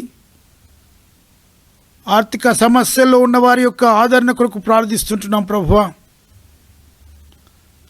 మా యొక్క దేవాలయములు తెరవబడి మేమందరం కలుసుకొని గొప్పగా ఐక్యతతో ఆరాధించే ఏర్పాటు కొరకు సహాయం దయచేయమని ప్రార్థన చేయించున్నాం ప్రభువా. మమ్మల్ని మా ప్రార్థన అక్కడ కోరుతున్న వారు దీవించండి. ఈ దేవాలయం చుట్టూ ఉన్న కుటుంబాలు, ఈ కాలనీ అంతటి కొరకు ప్రార్థిస్తుంటున్నాము. భారతదేశము, చైనా దేశముల మధ్యన ఉన్నటువంటి యుద్ధ వాతావరణం కొరకు, పరిష్కరింపబడ్డ కొరకు, సైన్యముల కొరకు, ప్రధానుల కొరకు, పెద్దల కొరకు చక్కటి చర్చలు జరపబడ్డ కొరకు ప్రార్థిస్తుంటున్నాము నాయన. మా దేశంలో శాంతి సమాధానం అనుగ్రహించండి. అందరి యొక్క రక్షణ కొరకు, మారు మనసు కొరకు ప్రార్థిస్తుంటున్నాము. పరలోక దీవెనల కొరకు ప్రార్థిస్తుంటున్నాము. కరోనా వైరస్ చికిత్స కొరకైనటువంటి మెడిసిన్ కొరకు, వ్యాక్సిన్ కొరకు ప్రార్థిస్తుంటున్నాం ప్రభువా. కృప చూపండి. మాకు ఆరోగ్యాన్ని, మాకు ధైర్యాన్ని, మాకు విశ్వాసాన్ని, మంచి మనసును మీరు ఇచ్చి ఉంటున్నారు. వాటిని కాపాడుకొని మా ద్వారా ఇతరులకు మంచి మేలు జరుగునట్లుగా, ప్రయోజనకరమైన జీవితము జీవించినట్లుగా మీ కృప చూపుమని యేసు పరిశుద్ధ నామములోనే ప్రార్థించి వేడుకుంటున్నాము స్వామి. ఆమెన్. పరలోకమందున్న మా తండ్రి, మీ నామం పరిశుద్ధపరచబడిన గాక, నీ రాజ్యం వచ్చును గాక, నీ చిత్తం పరలోకమందు నెరవేర్చినట్లు భూమి అందు నెరవేరును గాక. మా అనుదినాహారం నేడు మాకు దయచేయము. మా ఇలా అపరాధం చేసిన వారిని మేము క్షమించిన ప్రకారం మా అపరాధం క్షమించుము. మమ్మల్ని శోధనలకు తేక దుష్టులను తప్పించుము. ఎందుకనగా రాజ్యము, శక్తి, మహిమయు నిరంతరమును నీవైనవి స్వామి. ఆమెన్. తండ్రి అయిన దేవుని ప్రేమ, కుమారుడైన యేసుక్రీస్తు ప్రభు యొక్క కృప, పరిశుద్ధాత్మ యొక్క ఎడతెగని నిత్య సన్నిధి సహవాసము తోడు బాధ్యతాయుక్తము జీవించుటకు త్రియేక దేవుని దీవెనలు మనందరికీ నిరంతరము తోడయుండి కాపాడును గాక. ఆమెన్.